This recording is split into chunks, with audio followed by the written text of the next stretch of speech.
इस वीडियो में मैंने क्रिम्सन रीसेट के सारे पार्ट्स को कंबाइन कर दिया है और अगर किसी ने पिछले पार्ट्स देखे हैं तो डिस्क्रिप्शन में जाकर टाइमलाइन का यूज करके सीधे न्यू पार्ट देख सकते हो। हमारा एमसी एक ओल्ड वैम्पायर होता है और अपनी लाइफ दुनिया से दूर शांति से जीने के सपने देख रहा होता है, लेकिन किंगडम के होली नाइट उसके इस सपने को सपना ही रहने देते हैं और उसे भगा भगा के मार देते हैं। तब हमारा एमसी ये सोचता है कि अगर उसे एक और मौका मिला तो वो दुनिया का सबसे स्ट्रांग वैम्पायर बनेगा और किस्मत उसे वो मौका दे देती है। तो आओ यार देखते हैं कैसे हमारा एमसी स्ट्रांग बन के अपना बदला लेता है। सीन शुरू होता है एक डार्क रेनी फॉरेस्ट में एक बेहद डरावनी रात के दौरान और इस घने अंधेरे के बीच हेवीली आर्म्ड नाइट्स का एक ग्रुप जंगल को चीरता हुआ आगे बढ़ रहा है। आखिरकार उन्हें अपना टारगेट मिल जाता है और उनका लीडर पूछता है कि क्या उसे छुपने में मजा आया। इसके तुरंत बाद वह हमारे प्रोटैगनिस्ट पर भड़क उठता है, उसे एक फिल्थी बीस्ट कहकर। वह कहता है कि होली नाइट्स को ट्रिक करना एक नीट ट्रिक था, लेकिन उसका एक्ट यहीं खत्म होता है। फिर नाइट अपनी तलवार उठाता है और कहता है कि तुझे तो गर्व होना चाहिए, तुम मुझे वैम्पायर स्लेयर का टाइटल दे रहे हो। देखो, चर्च को धोखा देने का जो पाप तुमने किया और ऊपर से होली नाइट्स द्वारा दिया गया दंड भी स्वीकार नहीं किया। तुम्हारी यह हालत खुद इस बात का साफ सबूत है कि तुम्हारे सभी पाप अब सामने आ चुके हैं। वैम्पायर उसके सिंस और चर्च की बातों से बिल्कुल नहीं घबराता, बल्कि चेहरे पर एक अलग ही रिग्रेट है। तभी नाइट एक बड़ा सीक्रेट बताता है। सच तो यह है कि उसने कभी भी हमारे एमसी को पकड़ना चाहा ही नहीं, बल्कि उसे जानबूझकर भागने दिया। वह बताता है कि उसने चेस में देर से ज्वाइन किया था और हमारे हीरो को इतने समय तक खुला घूमने दिया सिर्फ इसलिए क्योंकि वह एक रेयर वैम्पायर था और वह उसे पकड़कर अपना नाम बनाना चाहता था। हमारा एमसी समझ जाता है कि यह दुनिया एक जंगल है जहां मजबूत लोग कमजोरों को निगल जाते हैं, क्योंकि यहाँ सब कुछ पावर से निर्धारित होता है। इसलिए वह हमेशा हर किसी से भागता ही रहा, लेकिन उसकी अब तक फाइट न करने और भागने की कोशिश बेकार साबित होती है और उसे सीधा एक जोरदार वार लगता है। नाइट की तलवार उसे आर पार चीर देती है और नाइट बोलता है कि उसकी मौजूदगी चर्च के लिए एक इंसल्ट है, लेकिन अपने आखिरी पलों में हमारा लड़का एक ही इच्छा रखता है, एक सेकंड चांस मिले ताकि वह सब कुछ बदल सके। इसी सोच के साथ वह दर्द की अंतिम चीख निकालता है और उसकी जिंदगी पूरी तरह बुझ जाती है। अचानक हमारा एमसी एकदम चौंक कर किसी दूसरे ही स्थान में जाग उठता है। वह चारों ओर देखता है, ठंडा पसीना बहता है और सोचता है कि आखिर अभी क्या हुआ। जब वह अपने हाथों को देखता है तो समझ जाता है कि उसकी बाहें, पैर और गर्दन सब कुछ सही सलामत है। इतना ही नहीं, वह यह भी नोटिस करता है कि वह उसी टेंट के अंदर है जिसमें नाइट्स द्वारा शिकार किए जाने से पहले रहा करता था। लकड़ी पर पड़े वही निशान देखकर वह समझ जाता है कि वह 6 महीने पास्ट में वापस आ चुका है। ये समझते ही उसे एहसास होता है कि किसी तरह वह टाइम ट्रैवल कर गया है। वह मुक्का भींचता है, ये जानते हुए कि उसे जिंदगी में दूसरा मौका मिला है। वह बताता है कि वह एक आइसोलेटेड फॉरेस्ट विलेज में रहता था, इंसानों की नजरों से बहुत दूर। उस समय वह एक कमजोर वैम्पायर था, यूजीन नाम का, जो बस छुपकर और बचते बचाते जी रहा था, जब तक कि एक दिन उसने अपनी इंस्टिंक्ट्स के आगे घुटने टेक दिए और इससे मर्सनरीज और नाइट्स उसके पीछे लग गए। चाहे कितने भी साल बीत जाएं, वे हर बार उसे ढूंढ ही लेते थे। इसी डर से पकड़े जाने की दहशत में उसने 12 साल तक सिर्फ जंगल के जंगली जानवरों का खून पिया। अब जब वह पास्ट में लौट आया है, उसे नहीं पता यह सब कैसे हुआ, लेकिन वह तय करता है कि इस बार वह गलती नहीं दोहराएगा। यूजीन तय करता है कि अब वह इतना स्ट्रांग बनेगा कि कोई भी उसे कभी हरा न सके और इस बार वो एक वैम्पायर के जैसा जिएगा। इसलिए हमारा एमसी एक स्वाम्प की ओर जाता है और फैसला करता है कि वह अपनी सर्वाइवल स्ट्रेटेजी बदलने वाला है, क्योंकि वैम्पायर्स ब्लड से पावर अब्सॉर्ब करते हैं और जितना स्ट्रांग ब्लड उतनी ज्यादा पावर। यही सोचकर वह अपने पहले टारगेट का इंतजार करता है। अचानक फॉरेस्ट का मास्टर, एक विशाल और भयानक क्रीचर, उस पर छलांग लगाता है। मॉन्स्टर सामने होते हुए भी यूजीन को जरा भी डर नहीं लगता और वह फाइट के लिए तैयार हो जाता है। क्रीचर स्पाइक्स के साथ हमला करता है और हमारा एमसी दूर जा गिरता है। उसे पता है कि उसका शरीर कमजोर है, लेकिन अगर वह बस एक छोटी सी कट लगा दे तो वह क्रीचर का खून चूस कर स्ट्रांग होना शुरू कर सकता है। यूजीन फिर मॉन्स्टर की ओर छलांग लगाता है, क्योंकि उसका पुराना सर्वाइवल तरीका पूरी तरह फेल हो चुका था। अब उसे डेस्परेटली पावर चाहिए। वह अपनी तलवार से पूरी ताकत से हमला करता है, लेकिन शॉक में पड़ जाता है क्योंकि ब्लेड क्रीचर की स्किन को छूते ही टूट जाती है। मॉन्स्टर टेल विप से पलटवार करता है, तलवार चकनाचूर हो जाती है और वह हवा में उछल जाता है। क्रीचर अपनी टेल उस पर मारकर यूजीन को उछाल देता है। यह क्रीचर एक रोमर है, एक मॉन्स्टर जो मैजिकल रियल्म्स में पाया जाता है। कुछ रोमर के पास मैजिक स्टोन्स होती हैं जिन्हें रेयर जूल्स माना जाता है। यूजीन जानता है कि वही स्टोन क्रीचर का कोर है, बट पावर डिफरेंस बहुत बड़ा है। उसे एहसास होता है कि उसने नई जिंदगी को हल्के में ले लिया था। मॉन्स्टर इतना स्ट्रांग है कि वह उसे स्क्रैच लगाने से पहले ही खत्म कर सकता है। क्रीचर फिर मैसिव एनर्जी वेव के साथ उसे स्वैम्प के अंदर लेकर जाने लगता। यूजीन सोचता है कि एक सेकंड चांस मिलने के बाद उसने सोच लिया था कि और चांसेस भी मिलेंगे, लेकिन अब उसने तय कर लिया है कि वह पहले वाली गलती नहीं करेगा। इस बार वह पूरी ताकत से लड़ेगा, सिर्फ सरवाइव करने के लिए नहीं। वह क्रीचर का मुंह नंगे हाथों से पकड़ लेता है और लड़ने का फैसला करता है। अपने मुंह से उसकी चर्बी खाने लगता है। उसका शरीर चमक उठता है। यूजीन जानता है कि अगर वह इस बार न जीता तो फिर कोई मौका नहीं मिलेगा। हार के बाद दूसरा चांस नहीं मिलेगा। वह क्रीचर के मुंह में हाथ डालकर उसका कोर निकालने की कोशिश करता है, क्योंकि सर्वाइवल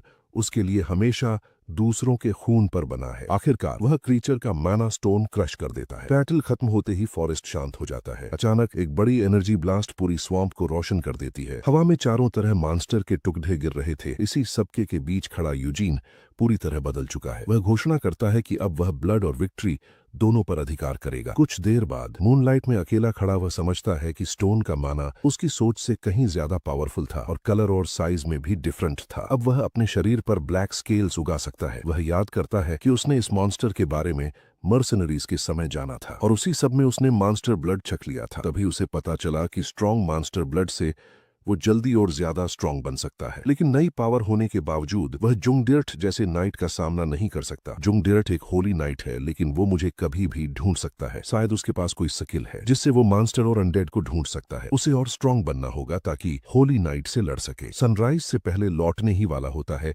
कि एक मिस्टीरियस वॉइस उसे रोकती है और फॉल्स मास्टर को हटाने के लिए धन्यवाद देती है। स्वैम्प के पानी से एक ब्लू क्रीचर उभरता है और कहता है कि उसके घर में घुसकर खून बहाना एक बड़ा पाप है। इसने खुद को उस इलाके की महान गार्डियन मिरियन के रूप में पेश किया और हमारे एमसी को यह धमकी तक दे डाली कि वह उस पर ऐसा श्राप लगाएगी जिससे उसका शरीर टुकड़ों में बिखर जाएगा। लेकिन वह जीव असल में एक छोटी सी परी निकलती है और सोचती है कि क्या वह उसकी आवाज सुन भी सकता है। परी तब हैरान रह जाती है जब हमारा एमसी उससे पूछता है कि वह कौन है। उसे यकीन ही नहीं होता कि वह उसे देख सकता है और यूजीन एक बार फिर वही सवाल दोहराता है। वह छोटी जीव पूछती है कि क्या उसने उसकी सारी बातें सुनी और वह इसकी पुष्टि करता है। फिर वह खुद को मिरैन बताती है, एक वाटर स्पिरिट जिसे 15 साल तक गुलाम बनाया गया था। लेकिन वह बताती है कि उसी की वजह से यह जगह अब फिर से शुद्ध हो सकती है। जब मिरैन बोल रही होती है तभी हमारा एमसी नोटिस करता है कि उसके टैटू में से एक फीका पड़ रहा है। परी उस निशान के बारे में पूछती है और वह कहता है कि उसे नहीं पता, वह हमेशा से उसके शरीर पर था। वह यह भी बताता है कि अपनी यादों की शुरुआत से ही उसके शरीर पर 10 टैटू रहे हैं, क्योंकि उसे अपना अतीत याद नहीं। उसने बस चुपचाप जिंदा रहने पर ध्यान दिया। वह सोचता है कि शायद ये निशान किसी तरह की स्पेल है और उनमें से एक अभी टूटा है। वो वहां से जाने लगता है। मिरैन घबरा जाती है क्योंकि बहुत समय बाद वह किसी से बात कर रही है। फिर वह शिकायत करती है कि दलदल को शुद्ध करके झील में बदलने में समय लगेगा। इसलिए वह धन्यवाद के तौर पर उसे ताजा पानी पिलाने का प्रस्ताव देती है। लेकिन जो पानी वह बनाती है वह ना तो साफ दिखता है और ना ही पीने लायक। और परी के जोर लगाने के बावजूद हमारा एमसी उसे मना कर देता है और आगे बढ़ जाता है। कुछ दिन बाद वह ब्रॉडविन नाम के गांव पहुंच जाता है। अचानक एक लड़का गांव में भागता हुआ आता है और चिल्लाता है कि लाल आंखों वाला राक्षस आ गया है। सभी लोग बाहर निकलते हैं और जमीन पर हाल ही में शिकार किए गए जानवरों का एक विशाल ढेर देखकर चौंक जाते हैं। एक युवक पूछता है कि राक्षस का क्या इरादा है, जबकि आज पूर्णिमा भी नहीं है। असल में वह राक्षस हमारा हीरो है जो पिछले 10 साल से गाँव के पास रहता आया है और रात को मरे हुए एनिमल्स छोड़ डर जाता है। वह जंगल से बाहर आता है और पूछता है कि क्या वह गाँव में अंदर आ सकता है। पहले लोग उससे डरते थे, लेकिन क्योंकि वह हमेशा खाना लाता था, उनका यह अजीब रिश्ता 10 साल तक चलता रहा। विलेज के लोग उसे ग्रीट करते हैं और वह बताता है कि वह दूर इसलिए रहता था क्योंकि वह बीमार था, लेकिन अब ठीक है। और क्योंकि गांव ने हमेशा उसकी मदद की, वह उनका उपकार चुकाना चाहता है। सब लोग उलझन में पड़ जाते हैं। फिर वह मास्क उतारकर मुस्कुराते हुए अपना चेहरा दिखाता है। बोलता है अगर तुम्हें कुछ हेल्प चाहिए तो वो उसे बता सकते हैं। भीड़ उसकी सुंदरता देखकर दंग रह जाती है। वे सोचते हैं कि क्या वह हाफ एल्फ है या कोई नोबल। मुखिया भी हैरान रह जाता है कि नकाब के नीचे वह इतना खूबसूरत निकला। जंगल में मिरैन पूछती है कि उसने सारा शिकार गांव वालों को क्यों दे दिया। वह समझ नहीं पाती क्योंकि परियों की नजर में वैम्पायर मतलब खून और बर्बादी। वह शिकायत करती है कि उसे इंसानों की जरूरत नहीं क्योंकि वह जल्द ही यहाँ से जाने वाला है। यूजीन जवाब देता है कि कभी कभी इन बातों का ख्याल रखना पड़ता है। ये एक गुड फेथ का सिंबल होता है, क्योंकि अगर उसने रोका नहीं की तो मर्सनरीज गाँव में घुस आएंगे और सबको मार डालेंगे। वह बताता है कि मर्सनरीज एक लड़की को लेने आ रहे हैं। ये एक किडनैपिंग है जो कि इस रीजन के लॉर्ड सर टिरविन का ऑर्डर है और गवाहों को खत्म करने के लिए वो सभी विलेजर्स को मार देंगे और इसे वजह से होली नाइट को मेरे यहाँ होने का पता चल सकता है। मिरैन हैरान होती है कि उसे यह सब कैसे पता है। कई दिन साथ रहने के बाद भी वह उसके विचार नहीं पढ़ पाती। एमसी बताता है कि इसी वजह से विलेजर्स का ट्रस्ट गेन करना जरूरी है। मिरैन पूछती है कि भरोसे का इससे क्या लेना देना। अचानक हमारा एमसी चलते चलते रुक जाता है और मिरैन उसके कंधे से टकरा जाती है। वह गुस्से में पूछती है कि वह अचानक क्यों रुक गया। तभी वह सामने देखती है, जंगल के रास्ते पर हथियारों से लैस मर्सनरीज का एक समूह खड़ा है। वे समझते हैं कि यूजीन सिर्फ एक नॉर्मल विलेजर है। लीडर कहता है कि यह कमजोर दिख रहा है, इसे चुपचाप खत्म कर दो। एक सैनिक कुल्हाड़ी लेकर उस पर हमला करता है। मिरान डर के मारे चिल्लाती है, लेकिन हमारा एमसी उससे कहीं तेज है। आंखों में लाल चमक और ठंडी निगाहों के साथ वह पलटवार करता है। पलक झपकते ही वह सैनिक को 2 टुकड़ों में काट देता है। बाकी सैनिक ठंडे पर डीडीएच जाते हैं। वह मिरान को बताता है कि भरोसा बनाने के लिए यह कदम जरूरी था ताकि वह सस्पिशियस न लगे, और फिर कहता है कि वह यहीं पर सारे मर्सनरीज को खत्म करने वाला है। सैनिक चीख उठते हैं कि वह वैम्पायर है। एक आदमी कहता है कि अगर वे उसे जिंदा पकड़ लें तो चर्च इनाम देगा, लेकिन जैसे ही यूजीन उसे घूरता है वह उड़कर दूर गिर जाता है। बाकी सैनिक समझ जाते हैं कि वह साधारण इंसान नहीं है, फिर भी हमला करते हैं। एक विशाल हथौड़ा लिए एक दानव सा आदमी यूजीन पर टूट पड़ता है। वह चिल्लाता है कि वह उसे कुचल देगा, लेकिन हमारे एमसी ने उसका वार सिर्फ एक हाथ से रोक लिया। यूजीन कहता है कि दिन ढल रहा है और रात उसका वक्त है। वह पंजे निकालकर उस सैनिक को एक ही वार में खत्म कर देता है। अंधेरा फैलते ही वह कहता है कि रात खून बहाने का सबसे अच्छा समय है, और वो उन सबको बुरी तरह से मार देता है। इतने में गांव वाले मशालें लिए पहुंचते हैं और ब्लड बथे देखकर दहशत में पड़ जाते हैं। मुखिया लाशों को देखता है और यूजीन पर शक करता है, लेकिन वह कहता है कि उसे ये बॉडी रास्ते में मिली। वह इशारा करता है और कुछ नर भेड़िए दिखाई देते हैं। एमसी बताता है, मैंने इनका पीछा किया तो ये इनकी बॉडी खा रहे थे, शायद कुछ यहाँ से भाग भी गए हैं। विलेज हेड पूछता है कि तुमने इतने सारे नर भेड़िए मारे कैसे? वो एमसी पे शक करता है। एक आदमी बताता है कि लाशों पर पंजों के निशान भी हैं। मुखिया माफी मांगता है। एमसी पूछता है कि तुम इनकी बॉडी के साथ क्या करोगे? मुखिया बोलता है कि हम इन्हें विलेज के पास दफना देंगे, लेकिन मिरान उसे झूठा कहती है। भेड़िए तो बस बाद में आए थे। मर्सिनरीज को मरने के बाद निशान तो उसने खुद बनाए थे। वह सोचती है कि वह अपनी छवि इंसानों के सामने बचाने की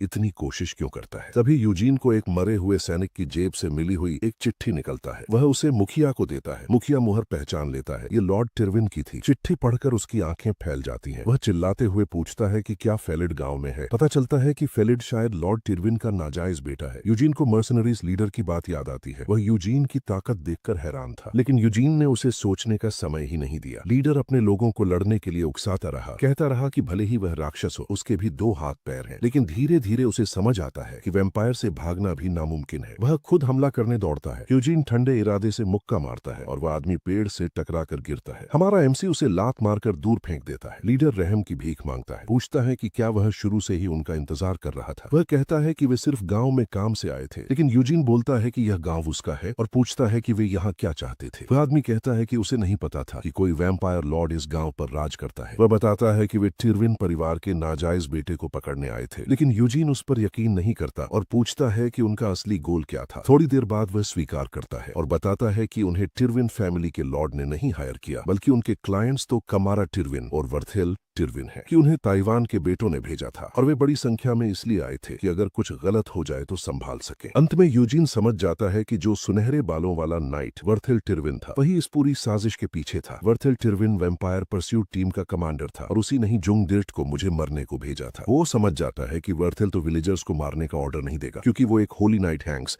ये तो इन मर्सिनरीज की ग्रीड ने ये मैसेकर करवाया होगा और उसी मैसेकर की वजह से वो होली नाइट्स की नजर में या गया था। उधर मर्सिनरी रो रो कर कहता रहता है कि अगर उसे पता होता तो वह कभी ऐसा नहीं करता। हमारा एमसी उससे कहता है कि निकलो यहाँ से और रास्ते में वुल्फ से सावधान रहना। वह आदमी हैरान रह जाता है और जान बख्शने के लिए धन्यवाद बोलना शुरू करता है, लेकिन हमारा एमसी उसे माफ नहीं करता और उसकी नेक पर एक फेटल ब्लो मारकर उसे खत्म कर देता है। मिरान पूछती है कि उसने उसे क्यों मार दिया। वह जवाब देता है कि जब उसकी वैम्पायर आइडेंटिटी सामने आ चुकी है तो उसे जिंदा नहीं छोड़ा जा सकता। और ठीक उसी समय वुल्फ्स का पैक वहां पहुंच जाता है, क्योंकि वे सारी ब्लड स्मेल से आकर्षित हुए थे। उधर चीफ यह पुष्टि करता है कि मर्सनरीज फेलिड को कास्टल ले जाने आए थे। उन्हें याद है कि फेलिड की मां का देहांत हो गया था और वह अकेला रहता है, तो हमारा एमसी प्रस्ताव देता है कि वह लड़के को सुरक्षित कास्टल पहुंचाएगा। वह कहता है कि वह जंगल में रहता है, इसीलिए रास्ते के बीस्ट से बचाकर उसे ले जा सकता है। चीफ हैरान होता है और कहता है कि वह उससे यह कैसे कह सकता है, लेकिन हमारा एमसी बोलता है कि एक नाइट होकर वह इसे अनदेखा नहीं कर सकता। मिरियन उसे शेमलेस कह देती है। इतनी हिम्मत पर छोटी परी भी दंग रह जाती है। गांव वाले भी स्टन्ड हैं और चीफ हकलाते हुए नाइट शब्द दोहराता है। मिरियन लगातार परेशान रहती है और यकीन नहीं कर पाती कि उसने ये सब कह दिया। मुस्कुराते हुए वह कहता है कि उसका प्रॉपर इंट्रोडक्शन अब होना चाहिए और खुद को जैन यूजीन के रूप में परिचय देता है। और हैरानी की बात, गांव वाले उसकी बात मान भी लेते हैं।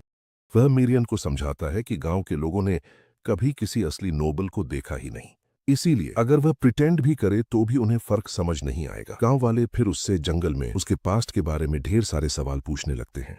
हमारे एमसी का जवाब बस इतना होता है कि लोगों से दूरी बनाने की उसके अपने रीजंस थे। चीफ कहता है कि गांव बहुत गरीब है और उसके सर्विसेज का खर्चा नहीं उठा सकता, लेकिन हमारा एमसी कहता है कि कोई दिक्कत नहीं, वह बस एक रात के लिए गांव में रुकना चाहता है। अगले दिन वह खिड़की के पास खड़ा होकर धूप में अपनी नई एबिलिटी को टेस्ट करता है। लाल आंखों के साथ वह अपनी हथेलियों को काले स्केल्स में बदलते हुए देखता है। उसे महसूस होता है कि ये स्केल्स धूप को काफी हद तक रोक लेते हैं, जिससे उसकी जर्नी अब आसान हो जाएगी।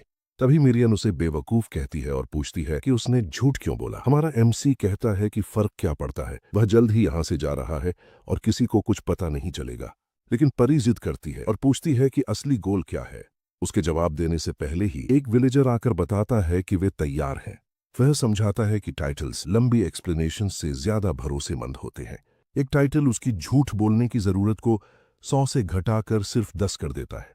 हमारा एमसी जानता है कि असली नोबल्स इतनी जल्दबाजी में बने झूठ को नहीं मानेंगे, इसलिए अब से वह हर वो चीज करेगा जिससे उसका झूठ सच लगे। चीफ उसे एक लेटर ऑफ इंट्रोडक्शन थमाता है और फेलिड का ध्यान रखने को कहता है। जवान फेलिड खुद को इंट्रोड्यूस करता है और कहता है कि उससे मिलकर खुशी हुई। और इस तरह एमसी और फेलिड गांव से निकलकर कास्टल की ओर अपनी जर्नी शुरू करते हैं। रास्ते में वे पहाड़ों के बीच लंबी सड़क पर चलते हैं। एक गांव दिखते ही हमारा एमसी पूछता है कि क्या यह ब्रमिस है, और फेलिड इसकी पुष्टि कर देता है। फिर हमारा एमसी पूछता है कि क्या वह पढ़ना जानता है। फेलिड बताता है कि उसकी माँ ने उसे पढ़ना सिखाया था। वह समझाता है कि जिस आदमी से उसकी माँ प्यार करती थी, उसी ने उसे पढ़ना लिखना सिखाया था। मिरियन सुझाती है कि एमसी को फेलिड से पढ़ना सीखने के लिए कहना चाहिए। फेलिड तब हैरान रह जाता है जब एमसी उससे पढ़ाने की बात करता है। फेलिड सोचता है कि एक नाइट जैसा आदमी पढ़ना कैसे नहीं जानता। हमारा एमसी एक कहानी गढ़ देता है कि उसका परिवार बहुत समय पहले बुरे हाल में गिर गया था। वह एक्ट जारी रखता है और लड़के के सामने उदास चेहरा बनाकर चलता है, क्योंकि उसे पता है फेलिड का भरोसा मिलते ही उसके सभी झूठ छुप जाएंगे। मिरियन उसकी एक्टिंग से इंप्रेस होती है और उसकी परफॉर्मेंस की तारीफ करती है, लेकिन वह वार्निंग देती है कि अगर वह बहुत झूठ बोलेगा तो लोग शक करने लगेंगे। फेलिड की आंखें चमकने लगती हैं और एमसी समझ जाता है कि वह पूरी कहानी पर यकीन कर चुका है। फेलिड माफी मांगता है और कहता है कि उसने शुरुआत में रूमर्स की वजह से उस पर भरोसा नहीं किया। वह मानता है कि गांव में सब उसे मॉन्स्टर कहते थे और इसका उस पर असर पड़ा, लेकिन अब से फेलिड कहता है कि वह वही मानेगा जो अपनी आंखों से देखेगा। वह एमसी को पढ़ना सिखाने का ऑफर भी करता है, थोड़ा थोड़ा जब भी समय मिले। अचानक हमारा एमसी एक तेजी से फेलाइट की आंख की तरफ आता हुआ तीर उसे लगने से बिल्कुल पहले पकड़ लेता है। फेलिट चीख उठता है। असलियत में उन पर सच में बैंडिट्स ने हमला किया था। फेलिट डर से कांप रहा है। उसे यकीन नहीं होता कि वे रास्ते में लूटे जा रहे हैं। बैंडिट लीडर हंसकर कहता है कि उनके डरे हुए चेहरे ने उसका समय बचा दिया। वह आदेश देता है कि सारी कीमती चीजें दे दो, नहीं तो पछताओगे। लेकिन उसका वाक्य पूरा होने से पहले ही एमसी तलवार से उस पर हमला कर देता है। एक ही स्ट्राइक में हमारा एमसी लीडर का काम तमाम कर देता है। फेलिड सदमे में जड़ हो जाता है, समझ नहीं पाता क्या हो रहा है। एक बैंडिट अपने भाई को गिरते देख चीख उठता है। एमसी कहता है कि उन्होंने वही किया जो वह चाहता था, तेज और इफिशिएंट। वह बैंडिट गुस्से में एक्स लेकर एमसी पर टूट पड़ता है, लेकिन मुकाबला नहीं कर पाता और एमसी उसे भी काट गिराता है। पल भर में हमारा एमसी घूमकर एक और बैंडिट को भी खत्म कर देता है। अंतिम बैंडिट अपनी जान की भीख मांगता है, रोता है कि उसे मत मारो, लेकिन हमारा एमसी उसे माफ नहीं करता। एक स्विफ्ट मूव के साथ वह उसका भी अंत कर देता है। फिर वह बिखरी लाशों को देखता है और कहता है कि वह ह्यूमंस को समझ नहीं पाता। सोचता है कि वे हमेशा कमजोरों को नुकसान पहुंचाने की क्यों कोशिश करते हैं। अंतिम बैंडिट को पकड़कर वह पूछता है, क्या कमजोरों को चोट पहुंचाना ठीक है?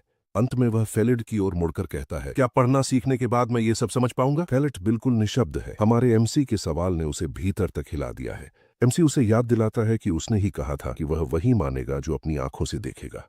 गंभीर नजर से एमसी कहता है कि वह फेलिड पर खून की एक बूंद भी नहीं गिरने देगा। कुछ समय बाद वे ब्रामिस शहर पहुंचते हैं और जगह की खोजबीन शुरू करते हैं। वहां वे एक वेंडर को देखते हैं जो नॉर्दर्न डंजन की रेयर हर्ब्स 20 कॉइन्स में बेच रहा है। एक दूसरे स्टॉल पर एक ग्राहक शिकायत कर रहा होता है कि उसे यही चीज कहीं और सस्ती मिली थी। मिरियन शहर की चमक दमक और हर नई चीज देखकर खुश हो जाती है। फेलिड एमसी को चेतावनी देता है कि इस शहर के मर्चेंट्स बड़े रूथलेस होते हैं। वह बताता है कि उनका विलेज चीफ भी हर बार शहर आकर घबरा जाता है, लेकिन हमारा एमसी कहता है कि उसे पहले पैसे कमाने हैं, फिर बाकी चीजें देखी जाएंगी। वह फेलिड को रुकने को कहकर एक लेदर एंड फर शॉप में चला जाता है। वह शॉपकीपर को अपने द्वारा शिकार किए गए वुल्फ पेल्ट्स दिखाता है और अप्रेजल मांगता है। दुकानदार हैरान रह जाता है, ये डायर वुल्फ लेदर था और वह भी इतनी बड़ी क्वांटिटी में। वह एमसी को सर से पैर तक स्केप्टिकली देखता है और उसके फटे कपड़ों से समझ जाता है कि वह कोई ड्रिफ्टर है। एक विकेट ग्रिन के साथ उसे महसूस होता है कि यह आदमी ठगा जा सकता है। फिर वह सिर्फ 18 सिल्वर कॉइन्स की ऑफर देता है और बहाना बनाता है कि लेदर डैमेज्ड है। एमसी उसे घूरता है, उसकी लाल आंखें भयंकर चमकती हैं। दुकानदार डर के मारे कांप जाता है, सोचता है कि इस आदमी की आंखें इतनी लाल क्यों हैं। घबराकर वह मानता है कि डायर वुल्फ लेदर रेयर है और सप्लाई बहुत कम होती है। वह एमसी से शांत होने की विनती करता है और कहता है कि वह ऑफर बढ़ाकर 25 सिल्वर कॉइन्स कर देगा। मैं चुप रहता है, सिर्फ ठंडी छेदती निगाहें। दुकानदार पसीने से तर हो जाता है और ऑफर बढ़ाकर 28 कॉइन्स कर देता है। फेलिड निगोशिएशन बचाने के लिए घबराकर चिल्लाता है 28 कॉइन्स, लेकिन एमसी अब भी चुप रहता है। शॉपकीपर समझ नहीं पाता कि उसे कितना बढ़ाना पड़ेगा। आखिरकार वह ऑफर को 30 सिल्वर कॉइन्स तक ले जाता है और हमारा एमसी इसे स्वीकार कर लेता है। रात को कैंप लगने के बाद एमसी एक एंशिएंट स्क्रोल पढ़ने की कोशिश करता है। वह कहता है कि फेलिड ने बेसिक्स सिखा दिए हैं, लेकिन वह अभी सही तरह पढ़ नहीं पाता। लिखावट उसे सिर्फ टेढ़ी मेढ़ी रेखाओं जैसी दिखती है, जिससे वह फ्रस्ट्रेटेड हो जाता है। मिरियन उसके नए कपड़ों की तारीफ करती है, कहती है कि पैसे के हिसाब से ठीक है। वह हैरान है कि मार्केट पहले ही दिन इतने उदार कैसे हो गए। फिर वह शिकायत करती है कि एमसी को और पुश करना चाहिए था और सिल्क क्लोथ्स लेने चाहिए थे, लेकिन एमसी कहता है कि उसे तो बस सनलाइट ब्लॉक करने वाले कपड़े चाहिए। तभी मिरियन बताती है कि वैम्पायर्स तो नोबल्स ऑफ नोबल्स होते हैं, उन्हें एम्बिशन रखनी चाहिए। एमसी पूछता है कि वह इतनी जानकारी कैसे रखती है। वह कहती है स्पिरिट रेल्म में सीखा है। वह एमसी को एंशिएंट लिटरेचर पढ़ने की सलाह देती है, लेकिन वह कहता है मैं पढ़ ही नहीं सकता। उसी वक्त फेलिड आ जाता है और एमसी को पुकार कर उसकी सोच से बाहर निकाल देता है। फेलिड अजीब सी मुस्कान के साथ पूछता है कि वह किससे बात कर रहा था। मैं कैजुअली बोलता है कि वह खुद से बात कर रहा था और पूछता है कि फेलिड ठीक है या नहीं। फेलिड कहता है कि आम लोग बॉडीज देखने के आदी नहीं होते, लेकिन वह ठीक है। वह मुस्कुराते हुए कहता है कि उनके पास बहुत सारा पेपर है और वह एमसी को जितना चाहे पढ़ना सिखा सकता है। दोनों कैंपफायर के पास रात भर पढ़ाई करते हैं। एमसी को हैरानी होती है कि वह इतनी जल्दी सीख रहा है और पूछता है कि क्या यह नॉर्मल है। फेलिड कहता है तुम एक्स्ट्रॉर्डिनरी हो, यह सीखने में आमतौर पर 1 साल लगता है। लेसन खत्म होने पर एमसी पूछता है कि फेलिड नोबल सन बनने के लिए तैयार है या नहीं। फेलिड कहता है कि उसकी मां ने कभी ठीक से नहीं बताया और अभी तक उसे पूरी तरह समझ नहीं आया। वह मानता है कि उसे उम्मीद नहीं थी कि लॉर्ड ट्रिविन उसे खुले दिल से स्वीकार करेगा। अचानक जंगल में उनके कैंप के पास एक ग्रुप ऑफ नाइट्स प्रकट होता है। उनका लीडर ग्रीट करता है और सवाल पूछने की अनुमति मांगता है। चैंसी तुरंत अलर्ट हो जाता है। आर्म्ड मैन पास आते जा रहे थे। एमसी कहता है कि वे असली मर्सनरीज लगते हैं, पहले वालों जैसे नहीं। एमसी जानता है कि झूठ बोलने से ही शक बढ़ेगा, इसलिए वह सच बताने का फैसला करता है। नाइट लीडर बताता है कि वे भी कास्टल जा रहे हैं और पूछता है कि क्या वे साथ कैंप कर सकते हैं। एक युवा नाइट इस पर शिकायत करता है, लेकिन लीडर उसे डांट देता है। फिर वह माफी मांगता है और कहता है कि वह लड़का नया है और अभी सोशलाइज करना नहीं जानता। लीडर खुद को पाठ बताता है और पूछता है कि हमारा एमसी कौन है। एमसी बताता है कि वो यूजीन फैमिली का नाइट जॉन यूजीन है। एक नाइट हंसता है, यकीन नहीं करता कि एमसी कोई असली नाइट है। वह ताना मारता है, पूछता है कि क्या एमसी सच में नाइट है। वह कहता है कि उसने अपनी पूरी जिंदगी में हाउस यूजीन नाम कभी नहीं सुना और एक विकेट मुस्कान के साथ एमसी को इम्पोस्टर कह देता है। हमारा एमसी समझ जाता है कि अब वह और झूठ नहीं बोल सकता, क्योंकि वह फेलिड से पहले ही कह चुका है कि वह एक नाइट है। उसे एहसास होता है कि अगर यह सिलसिला ऐसे ही चलता रहा तो हालात बेहद जटिल हो जाएंगे। एक ठंडी गणनात्मक नजर डालते हुए वह सोचता है अगर वह चाहे तो इन सबको यहीं खत्म कर सकता है, क्योंकि संख्या में ये ज्यादा नहीं है। और यहीं पर हमारा ये चैप्टर खत्म होता है। परटेक रबान के कंधे पर हाथ रखता है और उसे रबान कहकर बुलाता है। फिर उसी पल वह उसके चेहरे पर एक जबरदस्त मुक्का मारता है, सबके सामने। मुक्का इतना भारी होता है कि रावण हवा में उछलकर दूर जमीन पर गिरता है। पार्टेक झुककर माफी मांगता है, मेरे रिक्रूट की बदतमीजी के लिए क्षमा करे। हमारा एमसी कहता है माफी वाफी छोड़ो, बस कोई जगह ढूंढो और बैठ जाओ। उसे पता है कि अब उसकी आइडेंटिटी की वजह से लोग अक्सर उस पर शक करेंगे और अनावश्यक सस्पिशन से बचने के लिए उसे जल्द से जल्द नाइट बनना पड़ेगा। रवन होश में आता है, समझ ही नहीं पाता कि क्या हुआ। वह उलझन में उठता है और पार्टेक पूछता है कि वो एक नाइट से ऐसे कैसे सवाल पूछ सकता है। पार्टेक उसे डांटते हुए कहता है, मूर्ख, तुझे जीने की इच्छा नहीं है क्या? तेरी जान बचाई है मैंने, तुझे तो शुक्रिया बोलना चाहिए। पार्टेक फिर गंभीर होकर पूछता है, तुझे अंदाजा है कि उसकी क्लोक की कीमत कितनी है? पता चलता है कि यह हाई क्लास क्लोक है जो सुपर रेयर लाइनथ्रोप लेदर से रीइंफोर्स्ड है। सबसे सस्ता भी 10 सिल्वर कॉइन से ऊपर, जो राबान की सैलरी से 3 गुना है। और ऊपर से वो रीडिंग भी जानता है, मतलब वे कोई साधारण आदमी नहीं। पार्टेक बताता है कि एमसी अभी तलवार निकालने ही वाला था, बस 1 सेकंड और देर होती तो रावण का सर उड़ चुका होता। रवन हैरान रह जाता है कि पार्टेक ने इतना डिटेल में कैसे देख लिया। लीडर बताता है, मैंने उसकी हर हरकत देखी।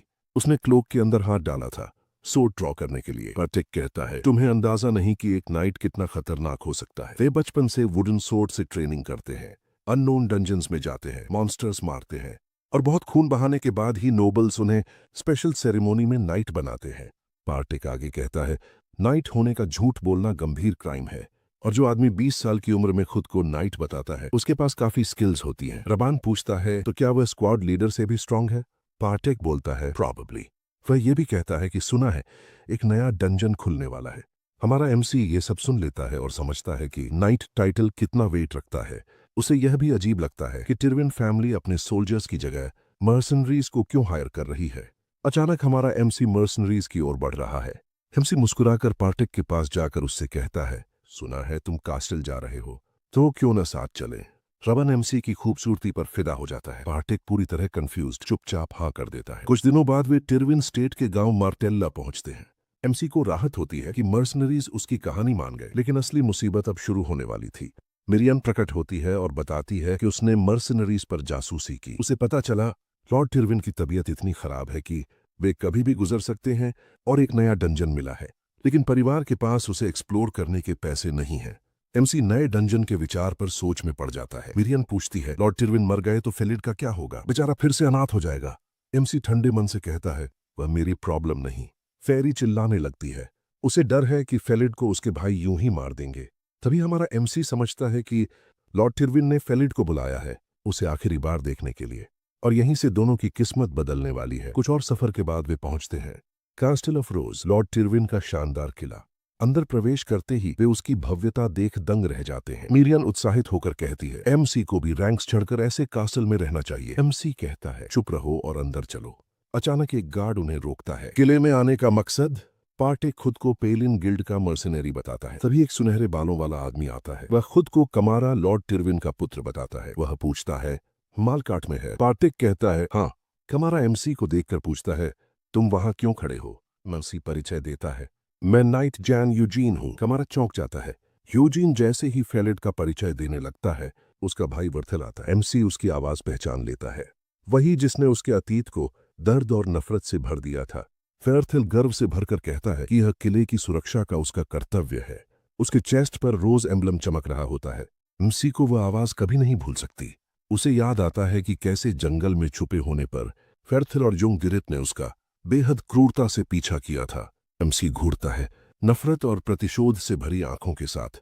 फेर्थेल टिरविन परिवार का दूसरा बेटा और डायरेक्ट लाइनेज का नाइट है। कमारा पूछता है, तू यहाँ क्या कर रहा है? वर्थेल व्यंग्य से बोलता है, तुम अच्छी तरह जानते हो।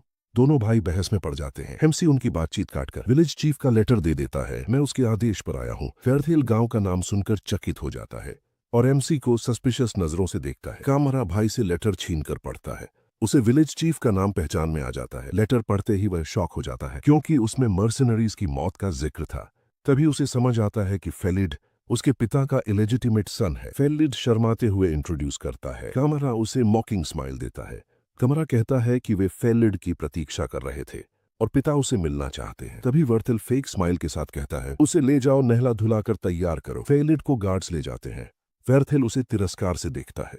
एमसी बीच में रोककर बोलता है, पहले रिवॉर्ड की बात करेंगे। वह लॉर्ड टिरविन से मिलने की मांग करता है, लेकिन वर्थेल तुरंत मना कर देता है, यह असंभव है। वह कहता है कि उसके पिता की हालत क्रिटिकल है और एमसी को गोल्ड देकर जाने की पेशकश करता है, लेकिन एमसी पीछे नहीं हटता। मैंने फेलिड को लाने में बहुत मुश्किलें झेली हैं। वर्थेल उसे धमकाता है, मुझे दोबारा बोलने मत देना। कमारा बीच बचाव करता है, एक छोटा सा मीटिंग देने में क्या समस्या है? लेकिन वर्थेल कहता है, पिता होश में रहने के काबिल नहीं, वह किसी अजनबी को नहीं मिल सकते। दोनों भाई बहस और तानाबाजी में उलझ जाते हैं। फेर्थेल गुस्से से कमार को देखता है, मेरी बातों को तोड़ मरोड़ कर मत पेश कर। कमारा हमारे एमसी से माफी मांगता है अपने भाई की हरकत और वहां हुए सीन के लिए।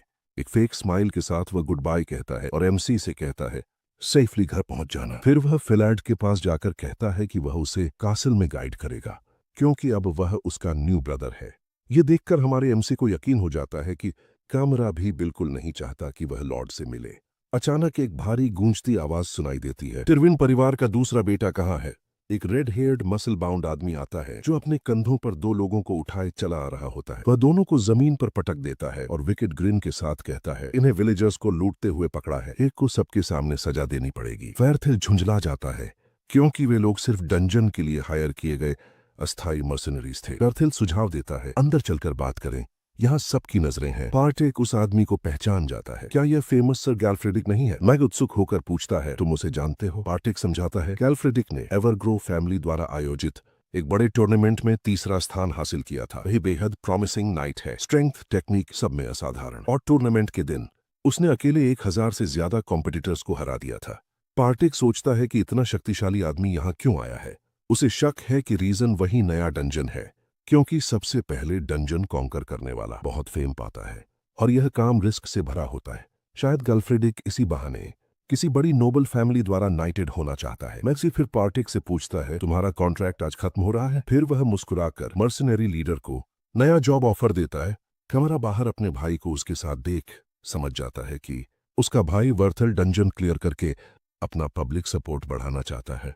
सीन शिफ्ट होता है। कमारा अपने ऑफिस में सोच रहा होता है कि वो किसे हायर करे। वह किसी पर भी भरोसा नहीं कर सकता। तभी सर्वेंट आता है, सर यूजीन आपसे मिलना चाहते हैं। कामारा याद करता है यही नाइट फेलिड को लाया था। वह उसे अंदर बुलाता है। एमसी प्रवेश करता है और कमारा दिखावे के तौर पर स्वागत करता है। कामारा कहता है, फेलिड सुरक्षित है और तुम्हें रिवॉर्ड भी मिलेगा। वह एमसी का आभार व्यक्त करता है कि उसने भाई के सामने लेटर सौंपा, इससे उसकी इज्जत बनी रहती है। एमसी कहता है, मैं तो लॉर्ड से मिलने आया था, मैंने किसी तीसरे व्यक्ति की उम्मीद नहीं की थी। अब कमारा स्थिति समझने लगता है और पूछता है, क्या तुम मेरे पिता से मिलना चाहते हो? एमसी कहता है, नहीं, मेरे पास एक प्रपोजल है। यूजीन कहता है, मुझे डंजन सबजुगेशन स्क्वाड में शामिल किया जाए। कमारा गंभीर निगाहों से उसे देखता है। वो अपनी हंसी रोककर खड़ा रहता है। अचानक कमारा जोर से हंसने लगता है। एमसी का प्रपोजल उसे बेहद फनी लगता है। वह मॉकिंगली पूछता है, क्या तुम सच में नाइट हो? फिर वह दोबारा सवाल दोहराता है, स्पष्ट रूप से एमसी की एबिलिटीज पर शक जताते हुए। वह कहता है कि उसने 5 बैंडिट्स की घटना सुनी है और पूछता है कि क्या एमसी सिर्फ रेपुटेशन चाहता है। एमसी शांत स्वर में जवाब देता है, तुम्हारे लिए यह डील लॉस नहीं है। फिर एमसी अपनी मांग रखता है, 100 सिल्वर कॉइन्स और डंजन लूट का आधा हिस्सा। कामारा दंग रह जाता है क्योंकि यह कीमत मार्केट प्राइस से बहुत कम है। एमसी मुस्कुराकर कहता है, जल्दी में तुम हो, मैं नहीं। कमारा पूछता है, तो तुम आखिर चाहते क्या हो? हमारा एमसी फिर से वही ऑफर दोहराता है। कमारा को यह प्रस्ताव बहुत सस्ता लगता है, जिससे उसका शक और बढ़ जाता है। वह सोचता है कि नाइट्स ऑनर के लिए जीते हैं और एमसी के पास कोई बैकिंग नहीं है, सो अगर वह पैसे नहीं चाहता तो उसके लिए ग्लोरी ही सब कुछ होगी। वह एमसी के बारे में सुनी सारी बातें याद करने लगता है। एमसी मुस्कुराकर फिर कहता है, जल्दी में तुम हो, मैं नहीं। कमारा उसकी ऑडेसिटी पर हैरान रह जाता है। एक नाइट का इस तरह बात करना चौंकाने वाला था, लेकिन कुछ ही पल बाद वह मुस्कुराने लगता है। उसे एहसास होता है कि एमसी बहुत चालाक, बहुत सोच समझकर बोलने वाला और किसी भी सामान्य नाइट जैसा नहीं है। आखिरकार कमारा डील मान लेता है, क्योंकि इतनी अच्छी ऑफर ठुकराने की वजह ही नहीं थी। वह हैंडशेक के लिए हाथ बढ़ाता है। वह सोचता है कि मैजिक स्टोन्स प्यूरिफाई करना मुश्किल है, लेकिन मॉन्स्टर पार्ट्स महंगे बिकते हैं। पार्टेक फिर सुझाव देता है, मैं तुम्हें एक गिल्ड से मिलवा दूंगा। डंजन के बाद बस मॉन्स्टर पार्ट्स मांग लेना, ताकि लॉर्ड कमारा के पास डील से मना करने का कोई कारण न हो। दूसरी तरफ वर्थेल गैल्फ्रेडिक से शिकायत करता है, डंजन बच्चों की खेलने की जगह नहीं है, अंदर एक गलती और सीधे मौत। मैं किसी एमेचर को टीम में नहीं लूंगा, खासकर उस आदमी को जिसे मेरे भाई ने ढूंढा है।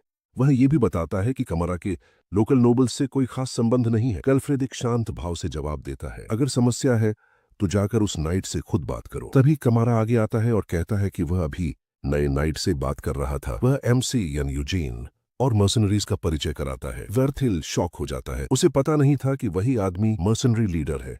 मॉकिंग स्माइल के साथ वह कहता है, हम किसी अजनबी को नहीं ले सकते, खासकर उसे जिसकी कोई स्किल नहीं। लेकिन कमारा तुरंत बीच में बोलता है, मैं उसकी स्किल्स की गारंटी दे सकता हूँ।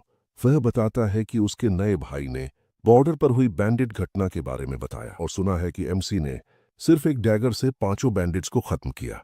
अचानक गैल्फ्रेडिक एक डैगर सीधे एमसी पर फेंक देता है। एमसी तेजी से डॉज करता है और वही डैगर दीवार में गाड़ देता है। हथियार उसके चेहरे को हल्का काटता हुआ पीछे लकड़ी में धंस जाता है। गैल्फ्रेडिक मुस्कुराता है और एमसी के पास आता है, स्पष्ट रूप से उसे प्रोवोक करने के लिए। वह आधा मजाक आधा चुनौती देते हुए कहता है, माफ करना, पहले थोड़ा रूड हो गया था, लेकिन तुम यंग मास्टर जैसे लगते हो, इतनी फेयर स्किन, इतनी स्मूथ। एक विकेट ग्रिन के साथ वह उसे चैलेंज करता है, दिखाओ तुम क्या कर सकते हो। कासल कोर्टयार्ड में सभी के सामने दोनों ड्यूअल की तैयारी करने लगते हैं। खबर आग की तरह फैल जाती है, सर गैल्फ्रेडिक का ड्यूअल होने वाला है। भीड़ उत्साहित, कुछ कहते हैं क्या वह इंसान भी है। बेयर हैंड से मॉन्स्टर्स फाड़ देता है। सबको यकीन है कि तीसरे नंबर के टूर्नामेंट चैंपियन को कोई नहीं हरा सकता, भले ही उन्हें एमसी का नाम न पता हो। वे उस पर दया महसूस करते हैं, लेकिन हमारा एमसी बिल्कुल शांत, पूरा कॉन्फिडेंस लिए तैयार खड़ा है। कैलफ्रेडिक मुस्कुराते हुए अपनी सोर्ड निकालता है और गंभीरता से स्टैंस लेता है। एमसी भी शांत एक्सप्रेशन के साथ उसकी आंखों में देखता है। फिर वह थोड़ा पीछे हटकर ड्यूएल के लिए तैयार खड़ा हो जाता है। अचानक चांसी अपनी सोर्ड जमीन पर उठा लेता है। कैलफ्रेडिक यह देखकर स्टन रह जाता है। एक अधिकारी हाथ उठाकर घोषणा करता है, फाइट शुरू करने के लिए तैयार है। गार्ड विशाल घंटी बजाता है और ड्यूएल आधिकारिक रूप से शुरू हो जाता है। एमसी पूरी रफ्तार से अपने ओपोनेंट की ओर दौड़ पड़ता है। कुछ ही पलों बाद दोनों की तलवारें आपस में टकराती हैं और चिंगारियां उड़ती हैं। तलवारों के टकराने की आवाज पूरा कोर्टयार्ड गूंज देती है। लड़ाई तेज होती जाती है। दोनों कम्बैट अरीना में बिजली की तरह घूम रहे हैं। कैलफ्रेडिक मुस्कुराकर उसे संकेत देता है और जोर से एक के बाद एक हैवी ब्लोज से एमसी थोड़ा पीछे धकेला जाने लगता है। रबान उत्साहित होकर पूछता है, क्या यूजीन जीत रहा है? फार्टिक कहता है, नहीं सर, कैलफ्रेडिक उसे ऐसा करने का मौका दे रहे हैं। कैलफ्रेडिक मुस्कुराकर सोचता है, उसकी फाइटिंग स्टाइल रफ है, कोई पैटर्न नहीं, बहुत वाइल्ड और पूरी तरह अनप्रिडिक्टेबल। कैलफ्रेडिक समझ जाता है। उसी क्षण कैलफ्रेडिक मुस्कुराता है और कहता है, तुम्हारा नाइट होने का दावा पूरा झूठ है ना? और यहीं हमारा ये चैप्टर खत्म होता है। इनके साथ कैलफ्रेडिक कहता है, हमारा एमसी कभी ट्रेंड ही नहीं हुआ, बस ब्रूट फोर्स पर निर्भर है। वो शांत स्वर में कहता है, एक सच्चे नाइट के लिए सोर्ड्समैनशिप ही सब कुछ नहीं होती, लेकिन अगर तुम एक दो ब्लोज एक्सचेंज करो, तुम बता सकते हो कि वो सच्चा नाइट है या नहीं। यूजिन पूरी ताकत से आगे बढ़ता है और अटैक करता है। तुम लड़ाई के दौरान बहुत बोलते हो, नाइट मुस्कुराते हुए कहता है, तो आओ मुझे हराकर मेरा मुंह बंद करा दो। दोनों की लड़ाई तेज हो जाती है। एक के बाद एक भारी वार, हवा में चमकती तलवारें और कोर्टयार्ड में गूंजती धातु की आवाजें। कैलफ्रेडिक अपनी स्ट्रेंथ का इस्तेमाल करता है और हमारे एमसी को पीछे धकेल देता है। हमारा एमसी हैरान है। उसके पैरों के नीचे जमीन फिसल रही है, लेकिन वह हार नहीं मानता और सोर्ड को पूरी ताकत से ब्लॉक कर लेता है। तलवारों का टकराव इतना भारी होता है कि कोर्टयार्ड में एक विस्फोट जैसा शॉकवेव फैल जाता है और एमसी दूर जाके गिरता है। वर्थेल यह देखकर सोचता है, क्या एमसी उस ब्लो से बेहोश हो गया? लेकिन डस्ट सेटल होते ही हमारा एमसी अब भी खड़ा है। अब उसे और गुस्सा आता है और वह बोलता है, बेहोश? कौन बेहोश? फिर उसके शरीर से एक डार्क और मिस्टीरियस ऑरा निकलने लगती है। इस नई पावर के साथ वह आगे बढ़ता है और कैलफ्रेडिक पर पूरी ताकत से टूट पड़ता है। नाइट वॉर को ब्लॉक करता है, लेकिन तुरंत महसूस करता है यूजिन अब तेज, शक्तिशाली और अधिक शार्प है। वह इंप्रेस होकर सोचता है, यह बंदा लड़ाई में सीखता बहुत तेज है। अब एमसी उसके हमलों को आसानी से डॉज कर रहा है। कैलफ्रेडिक और भी एक्साइटेड हो जाता है। दोनों के बीच लड़ाई इतनी तेज हो जाती है कि स्पेक्टेटर्स को उनकी मूवमेंट्स भी साफ दिखाई नहीं देती। यह अब सिर्फ लड़ाई नहीं, स्ट्रेंथ वर्सेस स्ट्रेंथ की एक जंग बन चुकी थी। एक पावर स्ट्रगल में दोनों मुस्कुराते हुए एक दूसरे को घूरते हैं। तलवारें टूट चुकी हैं। अब लड़ाई हैंड टू हैंड कॉम्बैट में बदल जाती है। कैलफ्रेडिक शॉक में है। एमसी उससे छोटा है, लेकिन उसकी ताकत अविश्वसनीय है। हमारा एमसी स्वीकारता है, शारीरिक ताकत में तुम मुझसे ज्यादा मजबूत हो, लेकिन वह हार नहीं मानता। वह टैक्टिक बदलने का फैसला करता है, क्योंकि एक्सपीरियंस के मामले में यूजिन आगे है। नाइट अचानक एक तेज मूव से यूजिन को कोर्टयार्ड की जमीन पर पटक देता है। इम्पैक्ट इतना भारी कि पत्थरों में दरारें पड़ जाती हैं। कैलफ्रेडिक विजय भरी मुस्कान के साथ उसे खत्म करने आगे बढ़ता है, लेकिन यूजिन आखिरी सेकंड में अटैक ब्लॉक कर देता है। दोनों एक बार फिर हैंड टू हैंड ब्लोज की तेज लड़ाई में उलझ जाते हैं। नाइट सोचता है, इसकी मूवमेंट साफ ट्रेंड नहीं, लेकिन इसका सर्वाइवल इंस्टिंक्ट और सीखने की स्पीड खतरनाक है। अचानक कैलफ्रेडिक मानता है, हमारी कॉन्टेस्ट में मैं हार चुका हूं, और उसी पल यूजिन एक भारी फाइनल ब्लो मारता है। कैलफ्रेडिक हवा में उछलकर कास्टल की दीवार से टकराता है। लड़ाई खत्म हो चुकी होती है। अनाउंसर घोषणा करता है, विनर है सर जैन यूजीन। भीड़ पागल हो जाती है। रॉबिन चिल्लाता है, ये है हमारा नया नाइट। कैलफ्रेडिक जमीन पर गिरा हुआ अचानक होश में आता है। शौक में आसमान देख रहा होता है। मैं इस अननोन लड़के से हार गया। तभी वह उठता है। आंखें लाल चमक रही होती हैं। सबको लगता है राउंड 2 शुरू होने वाला है, लेकिन वह मुस्कुराता है और यूजिन का हाथ ऊपर उठाकर उसकी जीत की घोषणा करता है। बोलता है, विजेता के लिए तालियां। भीड़ उसका नाम चांट करने लगती है। वेर्थेल गुस्से से फट रहा होता है। बाद में यूजिन के लिए उसके चेंबर में एक पूरा बैंक्वेट सजाया जाता है। एमसी असहज महसूस करता है, क्योंकि उसे खाने की जरूरत नहीं। सर्वेंट कहता है, हमें लॉर्ड कमारा के आदेश मिले हैं कि आपकी देखभाल की जाए। मेड पूछती है, क्या लाइटिंग ठीक है? हमें सुना है आपकी स्किन बहुत सेंसिटिव है। मिरियन हंसकर कहती है, इतना खाओगे तो टमी एक होगा। एमसी सिर्फ मुस्कुराकर सर्वेंट्स को कमरे से जाने को कह देता है, लेकिन वो जाने को मन करते हैं। उसकी लाल आंखें चमकती हैं। मुझे अकेलापन ज्यादा पसंद है। उस दिन के बाद कास्टल में हर कोई उसे अलग नजर से देखने लगता है। कमारा मिलने आता है और पूछता है, रात ठीक से सोए? वह नोटिस करता है कि एमसी ने सारे पर्क्स रिजेक्ट कर दिए हैं। एमसी समझ नहीं पाता क्या जवाब दे। अचानक रबान एग्जैजरेटेड बो करके आता है। Sir night. गैल्फ्रेडिक भी आकर उससे चिपक जाता है। Friend, comrade. वह अपना ब्रूज्ड चेहरा दिखाता है। कल की लड़ाई का असर है। फिर से फाइट करना चाहोगे? कमरा एक्साइटेड होकर कहता है, हाँ, ट्रेनिंग मैच करते हैं। हमारा एमसी सोचता है नाइट को फर्क नहीं पड़ता कि वह नोबल है या नहीं, लेकिन उसे अब भी इतनी सोशल अटेंशन की आदत नहीं। फेलीड मुस्कुराते हुए कमरे में आता है। सर यूजीन कैसे हैं? सब लोग उसे देखकर हैरान होते हैं, क्योंकि वह लॉर्ड का इलेजिटिमेट सन है। लेकिन इस हालत में दूसरी तरफ एक डार्क रूम में कोई अपनी जान की भीख मांग रहा है, लेकिन उसकी चीखें दबा दी जाती हैं। एक आदमी कहता है, अगर तूने अपना काम सही किया होता तो ये सब नहीं होता। बर्थेल प्रकट होता है, गुस्से से भरकर कहता है, वो लाल आंखों वाला नाइट यहाँ आया ही नहीं होता, सब मेरी योजना खराब हो गई। वह सवाल करता है, तेरी आंखें क्या सजावट के लिए हैं? और आदमी पर हमला कर देता है। फिर बिना दया के उसकी आंख में डैगर घोंप देता है। बाकी सर्वेंट्स डर से कांप रहे होते हैं। वेर्थेल सोचता है, कास्टल के अंदर आए आदमी को वह सीधा एलिमिनेट नहीं कर सकता, लेकिन जल्द ही उसे एक ब्रिलियंट प्लान आता है। एमसी को पूरी तरह खत्म करने का तरीका मिल गया। उधर फेलीड कमरे में बैठा सोच रहा होता है। तभी हमारा एमसी कहता है, वेर्थेल ने मुझे डंजन भेजा है ताकि मैं वहीं मर जाऊं। फेलीड कहता है कि हाँ, उसे भी डंजन में मरने के लिए ही भेजा गया है। हमारे एमसी को मर्सनरीज की बात याद आती है, जिन पर वुल्व्स ने हमला किया था, और वो कभी नहीं चाहते थे कि फेलीड जिंदा कास्टल तक पहुंचे। शुरुआत से ही उसकी मौत प्लान की गई थी, लेकिन हमारा एमसी कहता है, अब भी तुम्हारे पास बचने का एक तरीका है। वह फेलीड को अपना वैसल बनने का मौका देता है, उसके साथ जुड़ने का प्रस्ताव रखता है। एमसी समझाता है, तुम 16 साल के हो, अपनी राह खुद चुन सकते हो, या तो छुपकर मौत का इंतजार करो या पूरी ताकत से लड़ो। दूसरी तरफ गैल्फ्रेडिक समझाता है कि डंजन में गोल है, जितना आगे जा सको जाओ, और अगर कोई स्ट्रांग मॉन्स्टर दिखे तो पीछे हटो। स्काउट्स को जंगल में भेजा जाता है डंजन एंट्रेंस खोजने के लिए। इसी दौरान एक पोर्टर सोचता है कि वह इंजरी फेक कर देगा ताकि उसे फ्रंट लाइन पर नहीं लड़ना पड़े। वह कहता है, अगर खतरा बढ़ा तो भागकर अपनी जान बचा लेंगे। तभी अचानक वेर्थेल प्रकट होता है। पोर्टर डर के मारे जम जाता है। नाइट गुस्से में पूछता है, पेलेट कहाँ है? लोग हिचकिचाते हैं। फिर कोई इशारा करता है और वेर्थेल जो देखता है उससे वह हैरान रह जाता है। फेलीड हमारे एमसी को स्नैक देते हुए कह रहा होता है, सुरक्षित वापस आना। वेर्थेल यह देखकर आग बबूला हो जाता है और गुस्से में दोनों के पास पहुंचता है। वह फेलीड को चिल्लाकर बुलाता है। उसकी नजरों में नफरत साफ दिखती है। क्या तुम भूल गए मैंने क्या कहा था? वह आदेश देता है, अपना सामान उठाओ और तुरंत अपनी पोजीशन पर जाओ। लेकिन फेलीड अपनी जगह से हिलता तक नहीं। वेर्थेल और चिढ़ जाता है और उसे जबरदस्ती लेकर जाने की कोशिश करता है। तभी यूजिन उसका हाथ रोक लेता है। एमसी और वेर्थेल एक दूसरे को सीधे नजरें मिलाकर घूरते हैं। एकदम डिफायंट माहौल बन चुका है। तभी हमारा एमसी बोलता है, लड़के से हाथ हटाओ। वेर्थेल स्तब्ध रह जाता है। उसे यकीन नहीं होता कि एमसी ऐसी बात उससे कह सकता है। यूजिन कहता है, तुम्हें होश है? एक बच्चे को डंजन भेज रहे हो? वेर्थेल गुर्राकर कहता है, तुम बदतमीज हो क्या? मैं बस अपने भाई को स्ट्रांग बनाना चाहता हूँ। फिर वह चिल्लाता है, तुम्हें फेलीड पर कोई हक नहीं, तुम्हें इस जगह बोलने का कोई हक नहीं है। लेकिन हमारा एमसी शांत नजर से जवाब देता है, असल में जगह तो तुम नहीं जानते। फेलीड कल रात से मेरा वैसल है। फिर एमसी जोड़ता है, यहाँ मौजूद हर व्यक्ति गवाह है। हमारा बंधन खून से भी गहरा है। बहनचोद, ये क्या रोमांस मानवा चल रहा है? बोलता है, फेलीड को छुआ तो अंजाम बुरा होगा। एमसी सीधे वेर्थेल को घूर कर कहता है, भिड़ना है?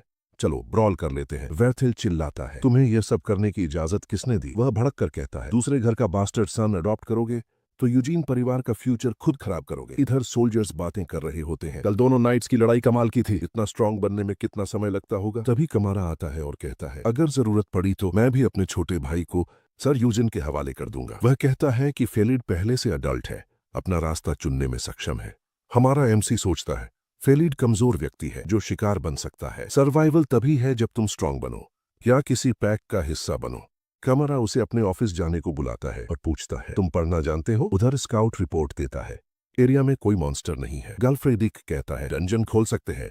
एमसी भी सहमत होता है और विशाल डंजन का दरवाजा धीरे धीरे खुलने लगता है। नाइट्स कहते हैं, अंदर जाकर हर कोई अपनी जान खुद बचाएगा। सैनिक हथियार और आर्मर तैयार करते हैं और एमसी और गैल्फ्रेडिक आगे रहकर डार्कनेस में प्रवेश करते हैं। कमारा कहता है, 4 दिन बाद मिलते हैं, और फेलीड उन्हें शुभकामनाएं देता है। दरवाजा बंद हो जाता है। चलो मिलता हूं नेक्स्ट चैप्टर के साथ। गाइस, वीडियो अच्छा लगे तो यार सपोर्ट कर देना। डंजन के अंदर एक डार्क और डरावना पाथ उनके इंतजार में होता है। अचानक एक गॉब्लिन्स की होड़ उन पर अटैक कर देती है। गैल्फ्रेडिक अपनी पूरी ताकत लगाकर अपनी टीम को बचाने लगता है। एक सोल्जर राहत की सांस लेता है कि वह जिंदा है, लेकिन गैल्फ्रेडिक उस पर चिल्लाता है। वो गुस्से में बोलता है कि फॉर्मेशन ठीक से होल्ड भी नहीं कर पा रहे हो। वह कमांड देता है, पोजीशंस पर लौटो और लड़ाई जारी रखो। आर्चर्स ऊपर सीलिंग की तरफ एरोज दागते हैं, लेकिन गॉब्लिन्स लगातार हमला करते रहते हैं और हालात और खराब होते जाते हैं। उनकी डिफेंस के बावजूद मॉन्स्टर्स की हॉर्ड लगातार आगे बढ़ती रहती है। उधर पोर्टर सोचता है डंजन में वॉलंटियर करना पागलपन था। डरा हुआ वह भागने की कोशिश करता है, लेकिन उसके रास्ते में और गॉब्लिन्स खड़े होते हैं। उसी समय एक ब्लेड उसे बचा लेता है। गैल्फ्रेडिक बोलता है, मूर्ख, सोच रहा था यहां मॉन्स्टर्स नहीं मिलेंगे। गैल्फ्रेडिक डांटते हुए कहता है, सेफेस्ट ऑप्शन है सबका साथ रहना। वह फिर चिल्लाता है, सोर्ड्स ऊपर करो और अपनी पोजीशंस होल्ड करो। सोल्जर्स बहादुरी से लड़ते हैं, लेकिन गॉब्लिन्स की हॉर्ड खत्म होने का नाम नहीं लेती। गैल्फ्रेडिक हालात देखकर सोचता है, हमारी हालत बहुत खराब है, ऐसे कैसे जीतेंगे। तभी एक सोल्जर चिल्लाता है, मॉन्स्टर्स फिर से आ रहे हैं। और दूसरा सोल्जर चिल्लाता है, पीछे से भी अटैक आ रहा है। हमारा एमसी कहता है, रियर में संभाल लूंगा, और अकेला डार्कनेस में घुस जाता है। गैल्फ्रेडिक उसे रोकने की कोशिश करता है, रुको, अकेले मत जाओ, डेंजरस है। लेकिन यूजीन बात नहीं मानता। नाइट शॉक में रह जाता है, क्योंकि एमसी इतनी तेजी से गायब हो जाता है कि कोई समझ नहीं पाता। थोड़ी देर में एमसी ब्लर की तरह गॉब्लिन्स को खत्म करते हुए आगे बढ़ जाता है। वह एक गॉब्लिन का सिर ऐसे क्रश करता है जैसे कुछ था ही नहीं। गैल्फ्रेडिक चिल्लाता है, परटेक, मुझे कवर दो। वह सोच रहा होता है, ये लड़का कुछ ही सेकंड में इतने दूर कैसे पहुंच गया। अचानक यूजीन वापस आता है और कहता है, सबको निपटा दिया और एक इंटरेस्टिंग चीज मिली है। गैल्फ्रेडिक स्पीचलेस रह जाता है, क्योंकि एमसी को ग्लो हर्ब जैसी बेसिक डंजन चीज भी नहीं पहचान पाता। बैटल खत्म होने पर ग्रुप रेस्ट करता है। वुंडेड सोल्जर्स का इलाज हो रहा होता है। सोल्जर रिपोर्ट देता है, मना स्टोन्स कलेक्ट हो गए हैं, लेकिन एमसी डिसअपॉइंटेड है क्योंकि उन्होंने इतने मॉन्स्टर्स मारे और स्टोन्स बहुत कम निकले। वह नोटिस करता है कि स्टोन्स ब्लू है, जबकि उसे पिछले रोमेर से रेड स्टोन मिला था। मिरियन आती है और बताती है, स्टोन की क्वालिटी मॉन्स्टर की पावर पर डिपेंड करती है। डंजन मॉन्स्टर्स रोमर्स बन सकते हैं, लेकिन उनकी स्टोन्स ग्रो नहीं होती। वह याद दिलाती है, जिस रोमेर से तुम लड़े थे वह बहुत पावरफुल था। हमारा एमसी समझ जाता है कि वह लकी था कि उसे उस रोमर की रेड स्टोन मिल गई थी। मिरियन सजेस्ट करती है, इस डंजन में हाई रैंक मॉन्स्टर्स हो सकते हैं। ब्रेक खत्म होता है और गैल्फ्रेडिक चिल्लाता है, फॉर्मेशन में वापस आओ। गैल्फ्रेडिक अपनी टीम को वीक कहते हुए चिल्लाता है, अब मैं और सर यूजिन लीड करेंगे, कोई पीछे मत हटना। हमारा एमसी सोचता है, मेरा भी पहला डंजन है और ये मुझे फ्रंट पे चाहता है। गैल्फ्रेडिक कहता है कि मर्सनरीज बेकार हैं और अब असली खतरा शुरू होगा। डार्कनेस में उन्हें ऑक्स दिखते हैं, जिनके सोल्जर्स गॉब्लिन्स होते हैं। सोल्जर्स डर से एक दूसरे से चिपक जाते हैं। हमारा एमसी समझता है कि अंदर कहीं हाई रैंक बॉस मॉन्स्टर इंतजार कर रहा है। वह याद करता है जब उसने स्वैम्प मास्टर की रेड स्टोन खाई थी और एक नई एबिलिटी मिली थी। वह सोचता है, क्या ऐसी एक और स्टोन खाने से नई एबिलिटी मिलेगी। उसके सेंसेस तेज हो जाते हैं। वह 100 मीटर्स दूर 50 से ज्यादा फुटस्टेप्स सुन लेता है। गैल्फ्रेडिक हैरान रह जाता है, इसकी सेंसेस कितनी तेज हैं। वह स्पीयर एमसी को देकर पूछता है, थ्रो करना चाहोगे। हमारा एमसी स्पीयर ऐसे फेंकता है जैसे रेड लाइटनिंग बोल्ट निकल गया हो। एक्सप्लोजन में एक ऑर्क तुरंत खत्म हो जाता है। गैल्फ्रेडिक चिल्लाता है, सब चार्ज करो, बैटल शुरू होती है। हमारा एमसी पहले से ही बीचों बीच खड़ा मॉन्स्टर्स को मार रहा होता है। वह एक ऑर्क की आंख में पंच मारता है बिना मर्सी के, फिर अपनी सोर्ड सिर में घुसेड़ देता है। वह एक अटैक को ब्लॉक करता है और फिर एक ही ब्लो में ऑर्क को 2 हिस्सों में काट देता है। खून से लथपथ एमसी एक डरावनी वाइल्ड स्माइल देता है। उसकी आंखों में भयंकर खुशी झलकती है। मर्सनरीज इस लेवल की लड़ाई देखकर डर जाते हैं। फिर हमारा एमसी अपनी एबिलिटी एक्टिवेट करता है। उसका हाथ ब्लैक स्केल्स में बदल जाता है। वह एक ऑर्क का सिर हाथ से क्रश कर देता है। उसकी सोर्ड्समैनशिप रॉयल है, पॉस्चर डिग्निफाइड है, लेकिन ओरा पूरी तरह डार्क और सिनिस्टर हो जाती है। गैल्फ्रेडिक उसके फाइटिंग स्टाइल से एडमायर नहीं बल्कि डरता है। बैटल खत्म होने के बाद सब कैंपफायर के आसपास थके और डरे हुए बैठे होते हैं। डंजन की जमीन पर गॉब्लिन्स और मर्सनरीज की बॉडीज बिखरी होती हैं। गैल्फ्रेडिक समझ जाता है, ट्रूप्स अब आगे नहीं बढ़ सकते। बॉडी नहीं, माइंड थक चुका है। वह गैल्फ्रेडिक सुझाव देता है, लौट चलते हैं, लेकिन एमसी कहता है, मेरी स्टेमिना ठीक है, अभी लौटना शर्म की बात होगी। गैल्फ्रेडिक मजबूर होकर चिल्लाता है, अगर तुम आगे जाओगे तो हम सब जाएंगे। हमारा एमसी पाथ साफ करने के लिए एक और ऑर्क को कुचल देता है, फिर कमांड देता है, गैल्फ्रेडिक ट्रूप्स को बाहर ले जाओ, यहां से आगे मैं अपनी ट्रस्टेड मर्सनरीज के साथ जाऊंगा। सोल्जर्स राहत की सांस लेते हैं। गैल्फ्रेडिक सोचता है, क्या यह कंसिडरेशन था। वह महसूस करता है कि यूजीन उसे समझाता है कि नाइट होने का असली मतलब क्या है। हमारा एमसी और उसके 2 साथी अकेले डंजन के अंदर आगे बढ़ते हैं। रबन शिकायत करता है, मुझे नहीं जाना था, मैं तो डर के मारे मर जाऊंगा। लेकिन उसे याद आता है कि एमसी अकेले ट्रोल मार देता है तो थोड़ा शांत होता है। अचानक रबन फिसल कर कहीं अपना पैर रख देता है। उसने किसी स्लाइमी जायंट स्पाइडर पर पैर रख दिया था और देखते ही देखते चारों तरफ एक जायंट केव स्पाइडर्स की स्वॉर्म उभर आती है। ये स्पाइडर्स ग्रुप्स में रहती हैं। और जहरीली होती है। रबन डर के मारे चिल्लाता है। पार्टेक चिल्लाता है, एनिमीज बहुत ज्यादा है, रिट्रीट करो। लेकिन हमारा एमसी कहता है, रिट्रीट क्यों, ये कोई प्रॉब्लम नहीं है। वह एक ही स्लैश में एक स्पाइडर को 2 हिस्सों में काट देता है। पार्टेक रबान को बुलाता है, ज्वाइन करो सर, यूजिन ऑलरेडी बीच में है। लड़ाई तेज होती जाती है। अचानक राबान चारों तरफ स्पाइडर्स से घिर जाता है। वह अपने बचाव में सोड उठाता है लेकिन कुछ कर नहीं पाता। स्पीडर्स उसे मारने के लिए आगे आते हैं, लेकिन तभी हमारा एमसी आगे बढ़कर एक परफेक्ट टाइमिंग स्ट्राइक से उसे बचा लेता है। राबान शॉक में रह जाता है एमसी की स्पीड देखकर। अचानक एमसी राबान को पकड़कर जबरदस्त ताकत से पीछे फेंक देता है ताकि वह सुरक्षित हो जाए। राबान गिरता है और समझ नहीं पाता क्या हुआ। उधर एमसी सारी स्पाइडर्स को अकेले खत्म कर देता है। राबान मुस्कुराता है, सर यूजिन आप तो सच में अमेजिंग है, हमें वापस चलना चाहिए। वह पार्टेक की ओर देखता है, कैप्टन आप अग्री हो ना? लेकिन पार्टेक खड़ा कांप रहा होता है। उसकी आंखें अंधेरे में किसी चीज को देखकर फैल जाती हैं। वह डर से जड़ हो चुका है। पता चलता है कि रोमर स्पीसीज के बीच भी अलग अलग पावर रैंक्स होते हैं और तभी उनके सामने प्रकट होती है स्पाइडर क्वीन, एक लॉर्ड रैंक मॉन्स्टर और बेहद पावरफुल। पार्टेक उस क्रीचर को देखकर भयभीत हो जाता है और कहता है, हम लॉर्ड से नहीं लड़ सकते, कम से कम सर गैल्फ्रेडिक हमारे साथ होना चाहिए। अचानक हमारा एमसी गंभीर और ठंडी नजर से पार्टेक और राबान को बुलाता है। लाल आंखें चमकती हुई वह कहता है, फॉल बैक, ये मेरा शिकार है। पार्टेक संदेश समझता है लेकिन महसूस करता है कि उसके शरीर पर कोई अजीब शक्ति हावी हो रही है। वह अचानक समझता है कि उसके शरीर की हर नस उसे चिल्ला रही है, यहीं से भाग जाओ।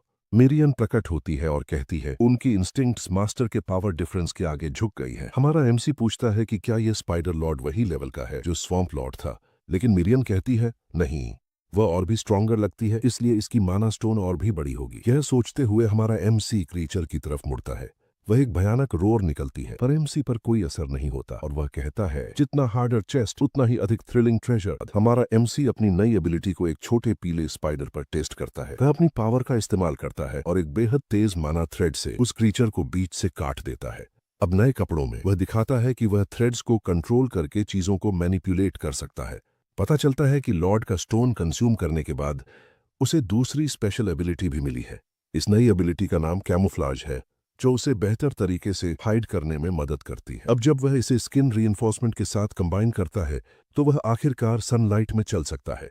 अब हमारा एमसी दिन की रोशनी से बचने की चिंता नहीं करता। कास्टल वापस आने पर एक बैंक्वेट रखा जाता है। सब लोग एमसी की लुक्स की तारीफ करते हैं।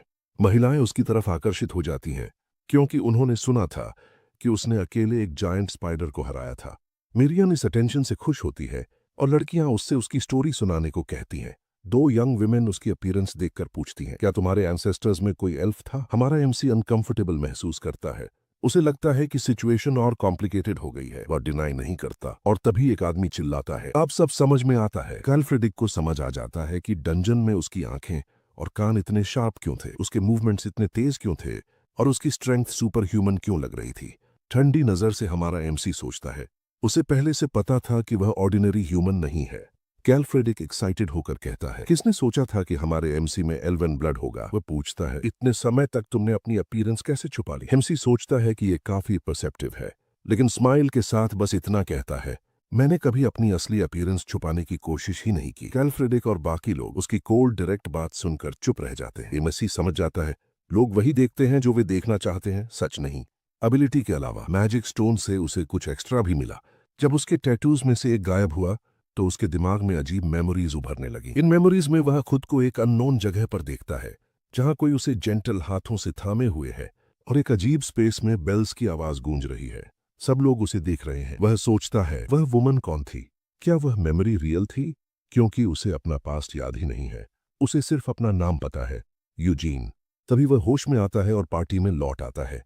रबन रोते हुए एमसी के पास आता है और उसे बचाने की भीख मांगता है। गैल्फ्रेडिक उसे रोकते हुए चिल्लाता है, मैंने सब सुना है, डंजन में तू सिर्फ डेड वेट था। रबन चिल्लाता है, वह ह्यूमन नहीं है, वहां से कोई भी भाग जाता। नाइट उसे डांटता है और कहता है, अब तुझे स्पेशल ट्रेनिंग से गुजरना पड़ेगा। इस सब के बीच एमसी के दिमाग में बस एक ही नाम गूंजता है, यूजीन। लेकिन उसी इंसिडेंट के बाद उसे अपने फ्यूचर को लेकर एक वार्निंग आने लगती है। उसे लगता है अगर वह टैटूज हटाता गया तो सच्चाई सामने आ ही जाएगी और वह जान पाएगा कि वह असल में कौन है और कहां से आया है। लॉर्ड के चेंबर में सब डंजन की सक्सेस के बारे में सुनने इकट्ठा होते हैं, लॉर्ड को गल्फ्रेडिक का तीसरा बेटा अपना परिचय देता है। एमसी भी खुद को इंट्रोड्यूस करता है। लॉर्ड कहता है तुम्हें काफी मुश्किलों का सामना करना पड़ा होगा। वह एमसी से कहता है कि जो भी वह लाया है उसे सौंप दे। सबके सरप्राइज के लिए लॉर्ड उसे एक डॉक्यूमेंट देता है उसकी स्टेटस वेरीफाई करने के लिए। एमसी कहता है थैंक यू। मिरियन खुशी मनाती है। तभी लॉर्ड खांसने लगता है। कमारा उसे संभालने दौड़ता है। लॉर्ड कहता है मैं अपनी आंखें बंद नहीं कर सकता जब तक मेरे दूसरे बेटे की एम्बिशंस बाकी हैं। कमारा उसे भरोसा दिलाता है। लॉर्ड कहता है टेरिटरी कुछ नहीं होती, लोग जरूरी होते हैं। लॉर्ड की जिम्मेदारी जमीन संभालना नहीं, लोगों को संभालना होती है। कमारा का हाथ पकड़कर वह शांति से दुनिया छोड़ देता है। एमसी देखता है कुछ लोग मोर्न कर रहे हैं लेकिन सभी दुखी नहीं है। फर्थेल उसे हेट्रेड भरी नजर से देखता है। फ्यूनरल के बाद गैल्फ्रेडिक एमसी से माफी मांगता है कि वह जल्दी चला जाएगा। वह पूछता है क्या तुम सच में यहीं रुकने वाले हो? एमसी कहता है मैं डंजन में एक बार और जाना चाहता हूँ। गैल्फ्रेडिक कहता है काउंट एवरग्रो तुमसे मिलते तो तुम्हें पसंद जरूर करते। गैल्फ्रेडिक हाथ बढ़ाकर फेयरवेल हैंडशेक करता है। इतने स्ट्रॉन्ग नाइट से लड़ना मेरे लिए ऑनर था। दोनों सम्मान के साथ अलग होते हैं। फेलिट कंफ्यूज्ड हो जाता है। आप तो रुकने वाले थे, अब क्या करेंगे? पार्टिक बताता है नाइट घोड़े पर चलते हैं, हम ट्रेडिंग कंपनी जा रहे हैं। फेलिट एक्साइटेड होकर कहता है कि वह अटेंडेंट बनेगा लेकिन एमसी कहता है अभी कुछ समय तक मुझे तुम्हारी मदद नहीं चाहिए। सीन शिफ्ट होता है। फेलिट एक बिजी पोर्ट पर भारी बॉक्सेस उठा रहा है। वे मारिन शहर में हैं, केलर किंगडम का सबसे बड़ा ट्रेडिंग सिटी। रबान घमंड से बताता है कि ये डंजन स्पॉइल्स एक नाइट के हैं जिसने ट्रोल को हराया था। फेलिट धूप में थक जाता है और सोचता है निगोशिएशन में इतना टाइम क्यों लग रहा है। अंदर एमसी एक आदमी से मिलता है। वह खुद को बिल मूर बताता है और कहता है कि वह सारे स्पॉइल्स संभालेगा। शिमांसी समझ जाता है कि नेटवर्किंग उसके लिए मुश्किल है और यह आदमी यूजफुल होगा। तभी एक आदमी आता है और बिल मूर को थप्पड़ मारकर हटाता है। वह पूछता है सर यूजीन कौन है? पार्टेक विस्पर करता है यह डेप्यूटी मैनेजर का सेक्रेटरी है। ये लोग स्पॉइल्स सस्ते में हड़पना चाहते हैं। एमसी सतर्क हो जाता है।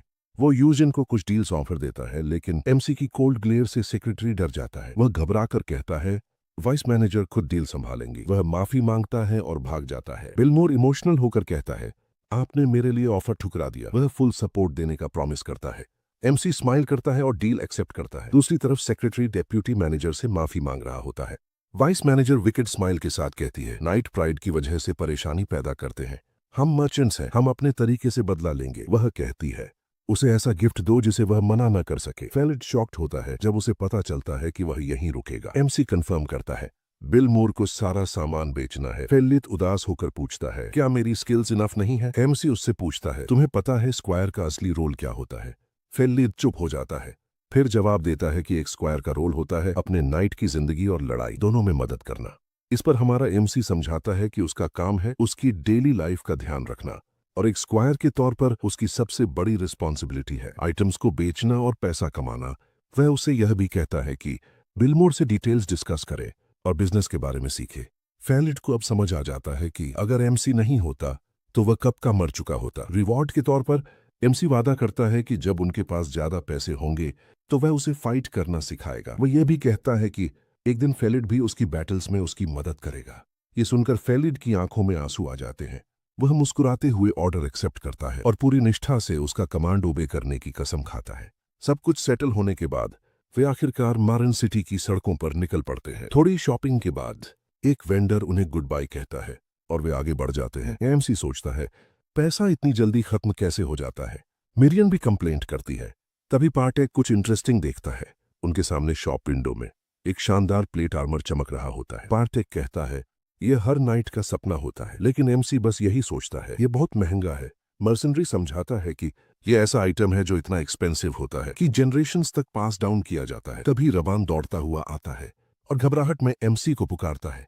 वह बताता है कि सिटी के आउटस्कर्ट्स पर रोमर का झुंड आ गया है और मॉन्स्टर्स शहर पर हमला करने की कोशिश कर रहे हैं। गिल्ड्स किसी तरह उन्हें रोक पा रही हैं। पार्टेक एमसी से कहता है कि मॉन्स्टर सब्जुगेशन में शामिल होना बेहतर रहेगा लेकिन एमसी सोचता है मुझे इसमें क्यों पढ़ना चाहिए। रबन समझाता है कि अनक्लेम्ड क्वेस्ट्स पर कोई कमीशन फी नहीं होती और मरन में लूट को फ्री में बेचकर काफी ज्यादा पैसा कमाया जा सकता है। आंखों में चमक के साथ रबान चिल्लाता है यही प्लान है, हम अमीर होने वाले हैं। एमसी सहमत हो जाता है और कहता है चलो सोचने की कोई वजह नहीं है। अचानक कोई आवाज चिल्लाती है रुको। एमसी सोचता है अब यह कौन है। तभी ग्रेल दौड़ता हुआ आता है, हाथ में एक घोड़ा पकड़े हुए। वह बताता है डेप्यूटी मैनेजर ने यह वॉर हॉर्स गिफ्ट भेजा है। वह घोड़े को डिस्क्राइब करता है, काले रंग का, देवता जैसी मसल्स वाला एक शानदार क्रीचर।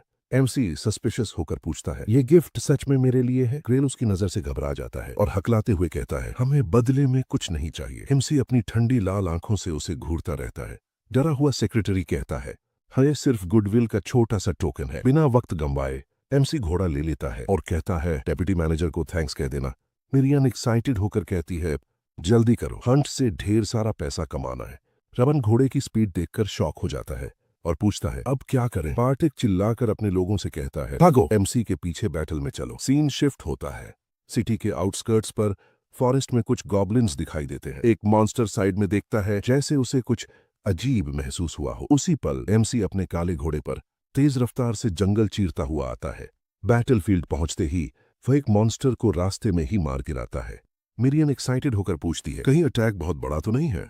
उसे डर है कि फ्रंट लाइन पर मौजूद गिल्ड मेंबर्स शायद पहले ही मारे जा चुके हों। लेकिन एमसी ठंडी नजर से जवाब देता है, यह अच्छी बात है। वह साफ कर देता है कि उसे बैटल का लूट किसी के साथ शेयर करना बिल्कुल पसंद नहीं है। वाली हर चीज को रौंदता हुआ एमसी अपने घोड़े के साथ आगे बढ़ता रहता है। जैसे जैसे वो अपनी डेस्टिनेशन के करीब पहुंचता है, पेड़ों के बीच से तेज धूप छनकर आती है। आखिरकार वो बैटलफील्ड पर पहुंचता है, जहां सेना मॉन्स्टर्स के साथ लड़ रही होती है। वहीं एक नाइट अकेले ही ऑर्क्स की पूरी भीड़ का सामना कर रही होती है। उसका नाम होता है मद्रिया। वो चिल्लाकर बोलती है, तुम मॉन्स्टर्स हो, तुम कभी इस शहर में एंटर नहीं कर पाओगे। लेकिन मॉन्स्टर्स पूरी ताकत से उस पर टूट पड़ते हैं और उसे चारों तरफ से घेर लेते हैं। नाइट बचने की कोशिश करती है, लेकिन अफरातफरी में उसका घोड़ा गिर जाता है। जमीन पर गिरने के बाद भी वो खुद को मरिन की नाइट ऑफ जस्टिस बताती है, लेकिन अब वो डर जाती है क्योंकि उसे समझ आ जाता है कि वो पूरी तरह कॉर्नर हो चुकी है। मॉन्स्टर्स उसे घूरते हैं, उनकी आंखों में सिर्फ क्रूअल्टी होती है। डर के मारे नाइट अपनी जान की भीख मांगती है। तभी एक और हमला करता है, लेकिन उसका वार आखिरी पल में रुक जाता है, क्योंकि जोरदार एंट्री के साथ हमारा एमसी अपने इम्पोजिंग ब्लैक हॉर्स पर सवार होकर वहां पहुंच चुका होता है। बिना एक पल गंवाए वो मॉन्स्टर्स को काटना शुरू कर देता है। उसकी स्पीड देखकर मड्रिया हैरान रह जाती है। पल भर में वो उसके चारों तरफ मौजूद सारे ऑक्स को खत्म कर देता है। नाइट उसे धन्यवाद देती है और अपने सेवियर का नाम पूछती है, लेकिन तभी पीछे से एक और ऑक हमला करता है। हमारा एमसी ठंडे अंदाज में उसकी तरफ देखता है। यूजीन खुद मॉन्स्टर को खत्म कर देता है। मद्रिया मुस्कुराकर एमसी की तरफ देखती है। हमारा एमसी बोलता है, इतनी खतरनाक सिचुएशन में नाम पूछने का क्या फायदा है? अगर हम दोनों यहीं मर गए तो मेरा नाम कोई मायने नहीं रखेगा। मद्रिया उसकी बात मान लेती है और मुस्कुराकर कहती है, ठीक है, अगर हम जिंदा बचे तो मैं दोबारा पूछूंगी। शहर वापस पहुंचकर वो सबको बताती है कि रास्ते में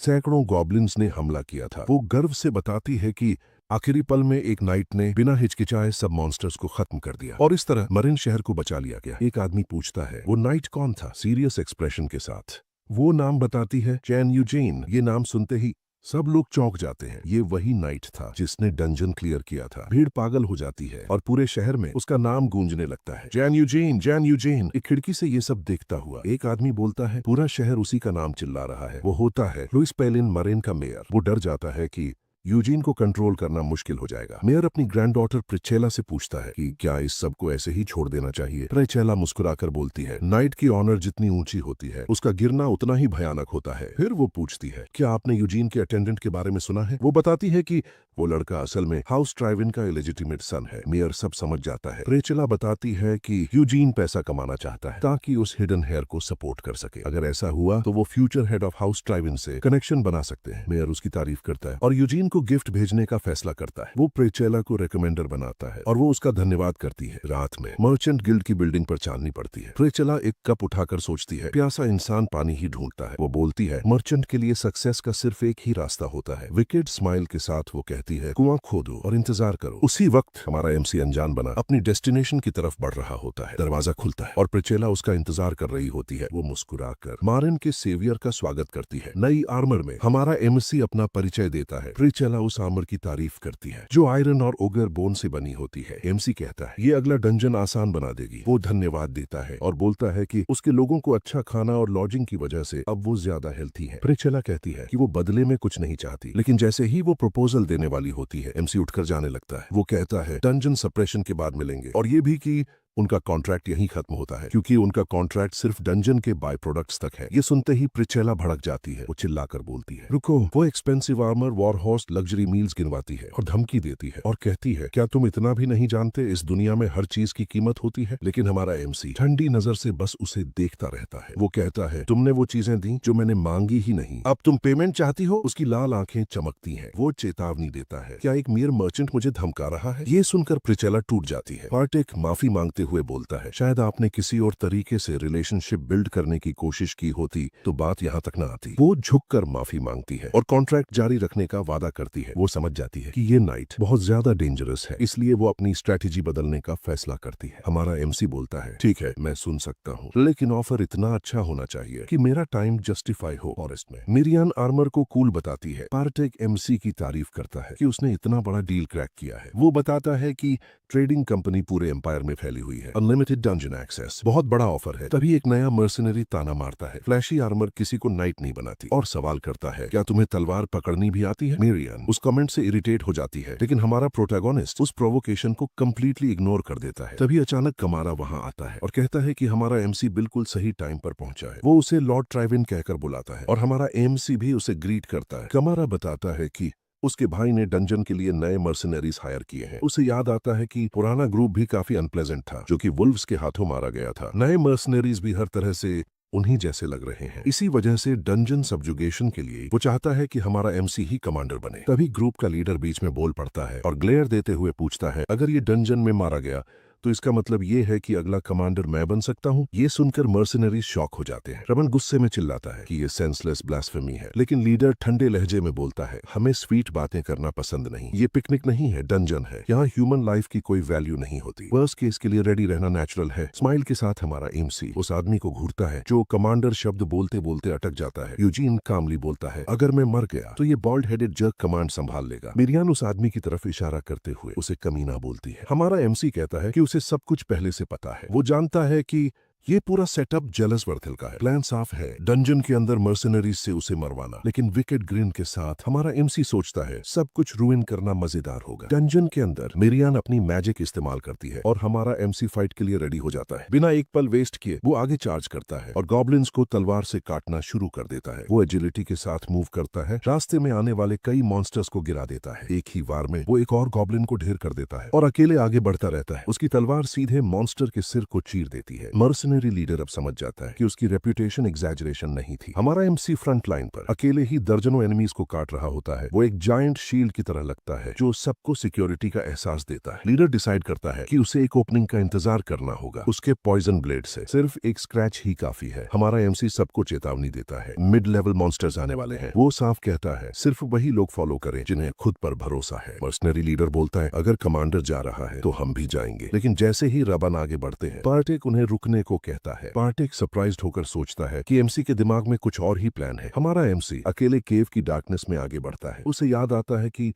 पिछली बार वो यहाँ नाइट गैल्फ्रेडिक के साथ आया था। उसका इमेज उसके दिमाग में उभरता है। वो सोचता है गैल्फ्रेडिक एक एक्सीलेंट लीडर था जो हमेशा फ्रंट में फाइट करता था। अगर वो यहाँ होता तो इन वीक लोगों के साथ भी डंजन क्लियर कर देता। अचानक हमारा बॉय रुक जाता है और रास्ते में सोच में डूब जाता है। वो सोचता है इस सिचुएशन में गैल्फ्रेडिक क्या कर। तभी मर्सनरीज उसे घेर लेते हैं और अपनी असली इंटेंशन दिखा देते हैं। यूजीन स्मग स्माइल के साथ बोलता है, आखिरकार डिस्गाइज गिर ही गया। तभी मिरियन सामने आती है और बोलती है, अगर तुम मरना चाहते हो तो मैं तुम्हारी विश पूरी कर दूंगी। डेस्परेट मर्सनरीज चिल्लाते हैं, रुको ये क्या है? लेकिन फेरी विकेट स्माइल के साथ एक पावरफुल स्पेल कास्ट करती है। एनर्जी की वेव सारी टॉर्चेस बुझा देती है। पूरा डंजन अंधेरे में डूब जाता है। मर्सनरीज डर के मारे चिल्लाते हैं, ये मैजिक भी यूज कर सकता है? लीडर चिल्लाता है, काम डाउन, टॉर्चेस जलाओ। लेकिन कियोस और डार्कनेस के बीच दो ग्लोइंग आईज दिखाई देती हैं। एक मर्सनरी पैनिक में चिल्लाता है, मुझे कुछ दिखाई नहीं दे रहा। अचानक हमला होता है। लीडर सबको फाइट बैक करने को कहता है। तभी एक आदमी समझ जाता है, हम अपने ही लोगों पर हमला कर रहे हैं। दर्द की चीखों के बीच हमारा एमसी अपनी नई एबिलिटी यूज करता है। रेड थ्रेड्स के साथ ग्लोइंग आईज में वो सबको कंट्रोल कर रहा होता है। कार्नेज जारी रहता है। लीडर पैनिक में स्टोन जलाने की कोशिश करता है। वो सोचता है लाइट नहीं है, यही चांस है भागने का। लेकिन अचानक सब शांत हो जाता है। वो सुन भी नहीं पाता, देख भी नहीं पाता। तभी पीछे से हमारा एमसी उभरता है और मुस्कुरा कर पूछता है, क्या तुम्हें सच में लाइट चाहिए? वो कहता है, ह्यूमन आईज अंधेरे में वीक होते हैं। लाइट जलती है और पूरा ब्लड बाथ सामने आ जाता है। वो पूछता है, अब दिख रहा है? बताओ हंटर कौन है और प्रे कौन? लीडर डर के मारे उसे मॉन्स्टर कहता है। हमारा एमसी अपने शार्प फैंग्स दिखाता है और यहीं पे हमारा ये चैप्टर खत्म होता है। ही पूरी रात एक भयानक स्टॉर्म चल रहा होता है। अचानक कमारा दौड़ता हुआ आता है और हमारे एमसी को जोर से बुलाने लगता है। हमारा एमसी कास्टल के हॉलवे में शांति से उसका इंतजार कर रहा होता है। उसकी रेड आईज चमक रही होती है और वो लॉर्ड को एकदम डेड सीरियस नजर से देखता है। हमारा पास आकर पूछता है कि जो खबर उसने सुनी है क्या वो सच है? उसी वक्त वर्थेल भी वहां आ जाता है और हमारा एमसी उससे कहता है, सीधे इसी के मुंह से सुन लो। इतना कहते ही वो मर्सनरीज के लीडर मैवरिक को उठाकर सीधे दोनों भाइयों के सामने जमीन पर फेंक देता है। मैवरिक की हालत देखकर दोनों भाई शॉक हो जाते हैं। बुरी तरह डरा हुआ मैवरिक कबूल करता है कि उसने डंजन के अंदर हमारे एमसी को खत्म करने की कोशिश की थी। फेरथेल एक स्मर्क के साथ कहता है कि ये आदमी तो पूरी तरह पागल हो चुका है। कैमरा अपने भाई पर चिल्लाता है और पूछता है कि वो इस पागलपन को आखिर कहां तक ले जाना चाहता है। फेरथेल उस पर आरोप लगाता है कि वो एक ऐसे आदमी की बातों पर भरोसा कर रहा है जो साफ तौर पर दिमागी हालत में नहीं है। फेरथेल मैवरिक को डांटते हुए कहता है कि बकवास बंद करे और बात सही से समझाए, लेकिन मैवरिक किसी अजीब कंट्रोल में दिखता है। वो यूजीन को अपना मास्टर कहता है। वो बोलता है वो ये कैसे कर सकता है और अचानक खिड़की की तरफ बढ़ता है। बिना एक पल सोचे वो कास्टल की ऊंचाई से खुद को नीचे फेंक देता है। कैमरा बैल्कनी से उसका नाम चिल्लाता है, लेकिन तब तक बहुत देर हो चुकी होती है। मैवरिक का शरीर नीचे कोर्टयार्ड में लगी मूर्ति पर जा गिरता है और वहीं खत्म हो जाता है। फेरथेल दावा करता है कि डंजन में लोगों को मरते देखकर वो आदमी पागल हो गया था, लेकिन कैमरा उसे घूरते हुए कहता है कि उसे ये अजीब लगा कि वर्थेल इस घटना के बाद इतना रिलीव्ड क्यों दिख रहा है। फेरथेल चिढ़ जाता है और कहता है कि हमारा एमसी भी उसी जैसा है। वो सवाल करता है कि क्या उसके अंदर एक नाइट जैसी कोई प्राइड भी है। हमारा एमसी शांति से पलटकर पूछता है, क्या तुम सच में अपने ऑनर पर खुद को इनोसेंट कह सकते हो? डरते हुए वर्थेल हकलाता है, लेकिन फिर भी खुद को हर आरोप से बेगुनाह बताता है। तभी हमारा एमसी उसे ट्रायल बाय कॉम्बैट का चैलेंज देता है और हल्की मुस्कान के साथ कहता है कि दोनों अपनी ऑनर और ट्रूथ को दांव पर लगाएंगे, एक नाइट की तरह। फेरथेल ये सुनकर गुस्से और शौक में खामोश हो जाता है। ड्यूएल के दिन कास्टल के सर्वेंट्स आपस में गॉसिप कर रहे होते हैं। वो कहते हैं कि वर्थेल हमेशा ट्रबल करता है, लेकिन इस बार वो हद से आगे निकल गया। एक मेड पूछती है कि टारगेट कौन था, तो दूसरी बताती है सर जॉन यूजीन। इसी तरह कास्टल कोर्टयार्ड में फेरथेल हमारे एमसी के सामने ड्यूल के लिए खड़ा होता है। गंभीर चेहरे के साथ वो अपनी सोर्ड थामता है। हमारा सामने आकर घोषणा करता है कि इस कॉम्बैट के जरिए सच्चाई तय की जाएगी और ईश्वर की इच्छा के अनुसार जीतने वाला ही सच का हकदार होगा। हमारा एमसी अपनी सोर्ड पकड़कर फाइनल ड्यूल के लिए तैयार हो जाता है। अचानक वर्थेल आगे बढ़कर एक जबरदस्त वार करता है, पूरी ताकत से सोर्ड नीचे गिराता है ताकि फाइट वहीं खत्म हो जाए, लेकिन हमारा एमसी बिल्कुल काल्म रहता है। वो सिर्फ एक हाथ से हमला रोकता है और वर्थेल की ब्लेड को तोड़ देता है। इसके बाद दोनों के बीच तेज और ब्रूटल सोर्ड एक्सचेंज होता है। चारों तरफ स्पार्क्स उड़ने लगते हैं। हमारा एमसी खामोश रहता है, ठंडी नजर से अपने ओपोनेंट को देखता हुआ। अचानक उसके दिमाग में पास्ट की मेमोरीज चमकती है। वो याद करता है कि कैसे उसे एक क्रीचर ने पूरे 10 साल तक हंट किया था। गुस्से में उसकी ऑरा बदल जाती है और वर्थेल समझ ही नहीं पाता कि उसके सामने क्या हो रहा है। कुछ ही पलों में हमारा एमसी वर्थेल को डिसार्म कर देता है। उसकी सोर्ड हवा में उड़ जाती है और एक जोरदार किक से उसे जमीन पर गिरा देता है। गंभीर आवाज में वो कहता है, अपनी सोर्ड उठाओ। वर्थेल फिर से उठकर गुस्से में हमला करता है, लेकिन कैमरा साफ देख लेता है कि उसका भाई स्किल में बुरा नहीं है। फिर भी हमारा एमसी बिल्कुल अलग लेवल पर है। कुछ ही वारों में वर्थेल फिर जमीन पर गिर जाता है। एमसी की ग्लोइंग आईज उसकी सुपीरियोरिटी साबित कर देती है। एक आखिरी स्ट्राइक के साथ फाइट खत्म हो जाती है। कमारा बीच में आकर कहता है, काफी है, ड्यूएल यहीं खत्म होता है। वो सर यूजीन को विनर घोषित करता है, लेकिन वर्थेल पागलपन में चिल्लाता है, कहता है कि वो अभी भी फाइट कर सकता है और एमसी को अपने हाथों से मारेगा। कमारा उसे रोकता है और कहता है कि एक नाइट की तरह अपना अपराध स्वीकार करे, लेकिन वर्थेल पूरी तरह टूट चुका होता है। वो नफरत से एमसी का नाम चिल्लाता है और उसी को अपनी ह्यूमिलिएशन का जिम्मेदार ठहराता है। हमारा एमसी उसे ठंडी नजर से देखता है। उसकी आंखों में नीली रोशनी चमकती है। अचानक वर्थेल का शरीर जड़ हो जाता है, उसकी आर्मर टूटने लगती है और वो पैनिक करने लगता है। एमसी शांत स्वर में कहता है, तुम्हें अपने भाई की आखिरी वार्निंग मान लेनी चाहिए थी। एक अंतिम वार के साथ वर्थेल हमेशा के लिए गिर जाता है। पार्टिक और रबान चुपचाप सब देखते रहते हैं। हमारा एमसी कोर्टयार्ड छोड़कर चला जाता है और कमारा उदासी से अपने भाई का शरीर देखता रह जाता है। बाद में शहर में मिरियन शिकायत करती है कि एमसी ने अपना पहला वैम्पायर बेकार कर दिया। एमसी समझाता है कि वो आदमी कमजोर था और उसे वैम्पायर बनाना खतरे से भरा होता। वो कहता है कि जो अपने दांत दिखाते हैं वो मर्सी के लायक नहीं होते। अचानक कोई चिल्लाता है कि लॉर्ड गैल्फ्रेडिक को लेकर बहुत बड़ा हंगामा हो गया है। इसके बाद हमारा एमसी गिल्ड पहुंचता है और प्रिसिला उसे देखकर हैरान रह जाती है। बिलमोर उसका स्वागत करता है और कहता है कि उसने सक्सेसफुल डंजन सब्जुगेशन के बारे में सुना है। बिना समय गंवाए हमारा एमसी पूछता है कि लॉर्ड गैल्फ्रेडिक के साथ आखिर हुआ क्या। प्रिसिला अचानक चुप हो जाती है और उसे बहुत सीरियस एक्सप्रेशन के साथ देखती है। वह बताती है कि 2 हफ्ते पहले नाइट ने एक सब्जुगेशन में हिस्सा लिया था और काउंट एवरग्रो के टेरिटरी में मौजूद एक लैबिरिंथ के अंदर वह अकेले ही गायब हो गया। इसके बाद हमारा एमसी उसी जगह की ओर निकल पड़ता है ताकि सच्चाई का पता लगा सके। डिटरमिन्ड लुक के साथ वह अपने पुराने कॉमरेड को खोजने की तैयारी करता है। शहर पहुंचने के बाद वह एक मैंशन में जाता है जहां एक नोबलमैन उसका स्वागत करता है। वह अपना परिचय लॉर्ड जेविन के रूप में देता है और हमारे एमसी का स्वागत करता है। हमारा एमसी भी उसे ग्रीट करता है और लॉर्ड जेविन उसे अंदर बैठकर बात करने के लिए इनवाइट करता है। जेविन एवरग्रो फैमिली का एल्डेस्ट सन है और काफी फ्रेंडली लगता है। वह एक्सप्लेन करता है कि गैल्फ्रेडिक की ग्रीड की वजह से वह अपर लेवल्स में अकेले चला गया। हमारा एमसी उसके शब्दों को सस्पिशियस लुक के साथ दोहराता है। जेविन कंफर्म करता है और कहता है कि दुर्भाग्य से उस जगह को पिछले 100 सालों से किसी ने टच तक नहीं किया है। वह यह भी बताता है कि उस लैब्रिंथ का मास्टर जो पूरी जगह को रूल करता है वहीं रहता है। तभी अचानक एक और आदमी आता है और कहता है कि गैल्फेडिक ने सबके लिए ट्रबल खड़ा कर दिया। जेविन उसका परिचय सर लुगेट्स के रूप में कराता है जो उसके डोमेन का नाइट है। लुगेटिस हमारे एमसी को ग्रीट करता है और कहता है कि उसने उनके ड्यूल के बारे में सुना है। स्माइल के साथ वह रिवील करता है कि दोनों के बीच एक इंटरेस्टिंग कॉमन पॉइंट है क्योंकि उसने भी फैमिली टूर्नामेंट में गैल्फेडिक को हराया था। जेविन माफी मांगते हुए कहता है कि इससे बस यह साबित होता है कि वह नाइट कितना वैल्यूएबल था। फिर वह पूछता है कि क्या हमारे एमसी और गैल्फेडिक के बीच गहरी फ्रेंडशिप थी। हमारा एमसी कोल्ड लुक के साथ इसकी पुष्टि करता है जिससे मिरियन इरिटेट हो जाती है। जेविन कहता है कि एक दोस्त के लिए इतनी दूर आने पर वह हमारे एमसी को पूरा सपोर्ट देगा। वह यह भी एक्सप्लेन करता है कि अगर सर्च 1 महीने से ज्यादा चली तो गैल्फेडिक को ऑफिशियली मरा हुआ डिक्लेयर कर दिया जाएगा। साथ ही वह बताता है कि 3 हफ्ते पहले ही गुजर चुके हैं और अब ज्यादा होप नहीं बची है। हमारा एमसी लॉर्ड को सीरियस और डिटर्मिन्ड नजरों से देखता है और बिना समय गंवाए तुरंत लैबिरिंथ के लिए निकलने को खड़ा हो जाता है। जेविन कहता है कि वह 3 दिन में सब्जुगेशन पार्टी तैयार कर देगा और हमारे एमसी से रिक्वेस्ट करता है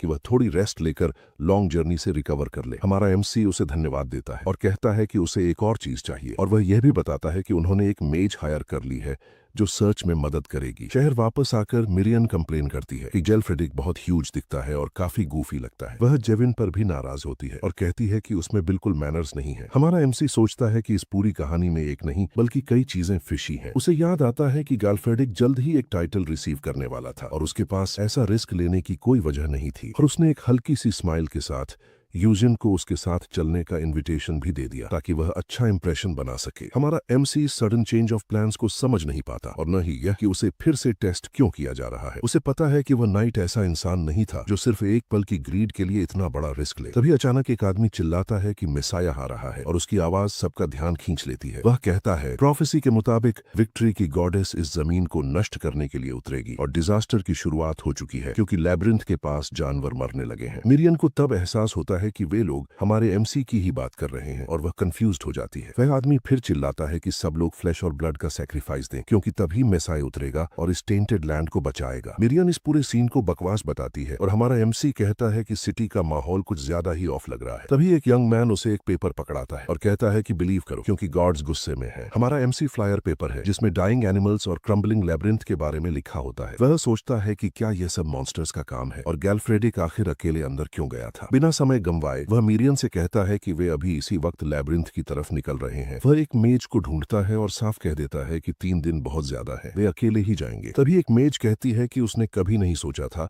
कि वह ऐसी जगह पर किसी वैम्पायर को देखेगी। हमारा एमसी चौंक जाता है और सोचता है कि उसने उसकी असली आइडेंटिटी कैसे पहचान ली। हल्की सी स्माइल के साथ मेज बताती है कि वैम्पायर्स को तो एक्सटिंक्शन तक हंट कर लिया गया था और फिर वह उसे टॉन्ट करती है कि वह ब्रॉड डे लाइट में कैसे घूम रहा है। ये सुनते ही हमारा एमसी गुस्से में आ जाता है और मेज को गले से पकड़ लेता है। उधर वही आदमी पेन भरी आवाज में फिर चिल्लाता रहता है कि मिसाया आ रहा है। मेज हमारे प्रोटैगनिस्ट की स्ट्रेंथ महसूस करती है और उसकी रेड आइज चमकने लगती है। हमारा एमसी पूछता है कि उसने उसे इतनी जल्दी कैसे पहचान लिया और धमकी देता है कि अगर उसने जवाब नहीं दिया तो वह उसकी गर्दन तोड़ देगा। मेजे घबराकर कहती है कि वह सब बताएगी, बस उसे छोड़ दे। काफी मुश्किल से वह बताती है कि वो एक ब्लड शैडो है। मिरियन को यह नाम जाना पहचाना सा लगता है और अचानक फेरी को याद आ जाता है कि उसने यह नाम कहाँ सुना था। वह घबराकर चिल्लाती है कि एमसी रुक जाए और मेज को मारे नहीं क्योंकि वह ब्लड शैडो स्कूल की मेज है। वह बताती है कि यह मेजेस का ऐसा ग्रुप है जो जनरेशन से वैम्पायर्स की सेवा करता आया है। ग्रिप के दबाव से मेज बेहोश हो जाती है। होश में आने पर वह शिकायत करती है कि अगर वह उसे छोड़ेगा नहीं तो वह जवाब कैसे देगी। हमारा एमसी माफी मांगता है और कहता है कि वह विलेन की तरह बात क्यों करने लगा था। मेज अपना परिचय देती है सेरिनोआ रोमारी शैडो स्कूल से और बताती है कि उनकी स्कूल की नेचर ऐसी है कि वे वैम्पायर की प्रेजेंस महसूस कर सकते हैं। वह यह भी रिवील करती है कि यंग मास्टर जेविन के कहने पर वह उसे ढूंढ रही थी। सेरिनो बताती है कि वह उस सब्जुगेशन पार्टी में थी जब गैल्फ्रेडिक गायब हुआ। वह डिटेल में बताती है कि मॉन्स्टर स्पॉइल्स के लिए उसने एवरग्रो काउंट की लैब्रिंथ की सब्जुगेशन ज्वाइन की थी और क्योंकि जगह ट्रेचरस थी सब सावधानी से आगे बढ़ रहे थे। अचानक अर्थक्वेक आया, जमीन हिलने लगी और फ्लोर कोलैप्स हो गया। वह गिरने ही वाली थी कि किसी ने आखिरी पल में उसे पकड़ लिया। वह सर गैल्फ्रेडिक था जो उस वक्त रियर गार्ड पर था। उसने उसे बचाया लेकिन खुद उसकी जगह अबिस में गिर गया, सीधे डार्कनेस में। बाहर निकलने के बाद उसने सुना कि लोग नाइट को ब्लेम कर रहे थे कि उसी ने अपर लेवल्स का गेट खोल दिया और डिजास्टर शुरू हो गया। सेरिनो कहती है कि वह सच बताना चाहती थी क्योंकि वह उसका दोस्त था। हमारा एमसी समझ जाता है कि यह कहानी जेविन की बताई बातों से अलग है और वह सोचता है कि या तो लॉर्ड ने झूठ बोला है या फिर उसे किसी ने गलत इन्फॉर्मेशन दी है। तभी सिरीनो बताती है कि केओस के बीच उसने कुछ अजीब देखा था। वह कहती है कि अबिस के नीचे जहां नाइट गिरा था वहां उसने एक बहुत बड़ी आई बनी हुई देखी थी। हमारा एमसी चौंक जाता है और वह कंफर्म करती है कि सच में वह एक आई ही थी। वह उसे याद दिलाती है कि स्क्वायर में जो कल्टिस्ट्स फ्लायर्स बांट रहे थे उन फ्लायर्स पर बनी इमेज वही थी जो उसने अबिस के नीचे देखी थी। उधर एक अंधेरी जगह में कल्टिस्ट्स उस जायंट आई की पूजा कर रहे होते हैं और उनमें से एक कहता है कि मेसाया जल्द ही जागेगा और उन्हें सैल्वेशन की तरफ ले जाएगा। और यहीं पे हमारा ये चैप्टर खत्म होता है। रिपोर्ट करता है कि सारी प्रोविजन स्टॉक्ड हो चुकी हैं। तभी लुगेट्स पूछता है कि अपने कॉमरेड से दोबारा मिलने के बारे में उसे कैसा लग रहा है और कहता है कि उसे बस यही उम्मीद है कि उसे किसी की बॉडी वापस न ढोनी पड़े। एमसी बोलता है कि गलफ्रेडिक इतनी आसानी से गिरने वाला नहीं है और नाइट लुगेट्स कहता है कि हमारे एमसी को अपने दोस्त पर काफी फेथ है। हमारा एमसी सोचता है कि वो लैबिरिंथ में पहले ही एंटर करना चाहता था, लेकिन उसे स्कमबैग लुगेट्स पर नजर रखनी जरूरी थी। उसे पता है कि नाइट 3 हफ्ते सर्वाइव कर चुका है तो 3 दिन और निकाल ही लेगा। अचानक टेम्पलर्स का एक ग्रुप सामने आता है और हमारे एमसी को ग्रीट करता है। वे खुद को हाउस एवरग्रो के मॉनेस्ट्री से आए टेम्पलर्स बताते हैं और कहते हैं कि ऐसे डिवोटेड नाइट के साथ लड़ना उनके लिए सम्मान की बात है। यह सुनकर मिरियान अपनी हंसी रोकने की कोशिश करती है क्योंकि वो एक वैम्पायर को डिवोटेड नाइट कहे जाने पर रिएक्ट कर रही होती है। लुगेटिस हैरान हो जाता है क्योंकि टेम्पलर्स का किसी नाइट में इंटरेस्ट लेना काफी रेयर है। एक स्मर्क के साथ वो सोचता है कि कहीं हमारा एमसी कोई होली नाइट तो नहीं है। लैब्रिंथ के एंट्रेंस पर हमारा एमसी पार्टेक को बात करने के लिए बुलाता है। वो लोग कैंप सेटअप करते हैं और एमसी सबको वार्न करता है कि गार्ड डाउन न करें। मिरियन इस जगह से काफी फैसिनेटेड हो जाती है और कहती है कि यहाँ वाटर एनर्जी ओवरफ्लो कर रही है। यूजिन कहता है कि यह जगह अलग है और इसे सर्वाइवल को ध्यान में रखकर डिजाइन किया गया है। हमारा एमसी सोचता है कि अगर वर्स्ट सिचुएशन आ जाए तो वो यहाँ छुप कर सर्वाइव कर सकता है। तभी लुगेट्स आता है और कहता है कि यह इविल थिंग्स के छुपने के लिए परफेक्ट जगह है। वो हमारे एमसी की तारीफ करता है और कहता है कि उसकी स्किल्स काफी इंप्रेसिव है। मुस्कुराते हुए वो एमसी से कहता है कि इतना इम्पेशेंट न बने और इस वक्त उसे सबसे ज्यादा गैल्फ्रेडिक पर भरोसा करना चाहिए। हमारा एमसी जवाब देता है कि मैप्ड आउट प्लेस होने के बावजूद यहाँ कैजुअल्टीज काफी ज्यादा है। लुगेटिस हंसते हुए कहता है ये सिर्फ लैबिरिंथ के लिए दी गई कुर्बानियां हैं। अचानक हमारे एमसी की आंखें लाल चमकने लगती हैं और सबके सामने एक जबरदस्त अर्थक्वेक पूरे स्ट्रक्चर को हिला देता है। लुगेटिस सबको संभलने के लिए चिल्लाता है और स्मर्क के साथ कहता है कि जहां गलफ्रेडिक गिरा था वो जगह यही है। वो रिवील करता है कि यह जोन जहां दीवारें लगातार शिफ्ट होती रहती हैं वही अपर लेवल्स का शॉर्टकट है जिसे वे ढूंढ रहे थे। रोमारी बताती है कि यह अर्थक्वेक बिल्कुल वैसा ही है जैसा पहले हुआ था। लुगेटिस एक जगह रुक जाता है और हमारा एमसी एक मैलिशियस ग्रीन के साथ पूछता है कि शॉर्टकट कहाँ है। नाइट जवाब देता है कि शॉर्टकट ठीक वही है जहां वो खड़ा है। तभी हमारे एमसी को समझ आ जाता है कि यह एक ट्रैप है और वो वर्स्ट के लिए खुद को रेडी कर लेता है। अचानक जाइगेंटिक गियर्स बाहर निकलते हैं और पूरी जगह का लेआउट बदल जाता है। हमारा एमसी गिरने से बचने के लिए खुद को संभालता है और समझ जाता है कि यह नेचुरल अर्थक्वेक नहीं था बल्कि पूरी तरह से एक ट्रैप था। रोमारी उसे आवाज देती है और अंधेरे के बीच किसी चीज की ओर इशारा करती है। लाल आंखों से हमारा एमसी देखता है कि अंधेरे से कुछ उनकी ओर आ रहा है। उसके शौक के लिए वो देखता है कि गलफ्रेडिक बंधा हुआ है और बुरी तरह घायल है। बिना एक पल सोचे हमारा एमसी अपने दोस्त को बचाने के लिए आगे बढ़ता है। पास पहुंचकर उसे उसकी इंजरीज की सीरियसनेस का एहसास होता है। उसका चेहरा छूते ही एमसी को लगता है कि कुछ बहुत गलत है, लेकिन लाल आंखों से वो समझ जाता है कि नाइट अभी जिंदा है। तभी मिरियन उसे वार्न करती है कि इस जगह पर कुछ ठीक नहीं लग रहा। फेरी बताती है कि उसे इस जगह के नीचे से एक अलग प्रेजेंस महसूस हो रही है। अचानक एक जबरदस्त हवा का झोंका किसी अनजान डायरेक्शन से बहने लगता है। सब सोचने लगते हैं कि इतनी पावरफुल विंड आखिर आ कहां से रही है। अंधेरी अबिस की गहराई से एक लाल रोशनी निकलती है जो पूरे डार्कनेस को इल्यूमिनेट कर देती है और ग्लोइंग आईज के साथ एक विशाल क्रीचर ऊपर उठने लगता है। बैंगनी फ्लेम से ढका एक इनॉर्मस बॉडी सामने आता है। उनके सामने प्रकट होता है इस लैबिरिंथ का मास्टर फियरसम मिनोटॉर। रोमारी डर के मारे चीख पड़ती है और हमारा एमसी उसे नाइट को प्रोटेक्ट करने को कहता है। मिनोटॉर पूरी ताकत से अटैक करता है और हमारा एमसी सीधे बैटल में कूद पड़ता है। एक छलांग में वो वार डॉज करता है और काउंटर अटैक के लिए खुद को तैयार करता है। हाथ में सोर्ड लेकर वो उस जायंट मॉन्स्टर का सामना करने के लिए खड़ा हो जाता है। मॉन्स्टर अपनी सारी पावर अनलीश करता है और उसके शरीर से लाल रोशनी फूट पड़ती है। एमसी उसकी ताकत देखकर डर के मारे चिल्ला उठती है। क्रीचर अपने क्लॉस से हमला करता है और फिर एक और स्ट्राइक के लिए तैयार होता है। हाथ में एक्स लेकर मिनोटॉर पूरी ताकत से हमला करने के लिए आगे बढ़ता है। हमारा एमसी पूछता है कि ये आखिर कर क्या कर रहा है और वर्स्ट के लिए खुद को ब्रेस कर लेता है। तभी एक लाल रोशनी चमकती है और क्रीचर एक जबरदस्त अटैक लॉन्च करता है। एनर्जी वेव सब कुछ तबाह कर देती है और हमारा एमसी और नाइट दोनों उड़कर दूर जा गिरते हैं। गैल्फर्डिक हवा में उछल जाता है और यह देखकर हमारा एमसी शॉक में आ जाता है। बिना एक पल सोचे वो अपने दोस्त को गिरने से बचाने के लिए आगे लपकता है। वो हाथ बढ़ाता है लेकिन समय पर उसे पकड़ नहीं पाता। बेबस होकर हमारा एमसी अपने दोस्त का नाम चिल्लाता है जब वो नीचे गिर रहा होता है। तभी अचानक एक स्पेल उसे रोक लेती है और उसे समझ नहीं आता कि हुआ क्या। लाल चमकती आंखों के साथ एमसी बोलता है कि इसका मतलब क्या है। रोमारी उसे वार्न करती है कि सामने वाला मॉन्स्टर एक हाई लेवल मिनोटॉर है और रेज भरे चेहरे के साथ कहती है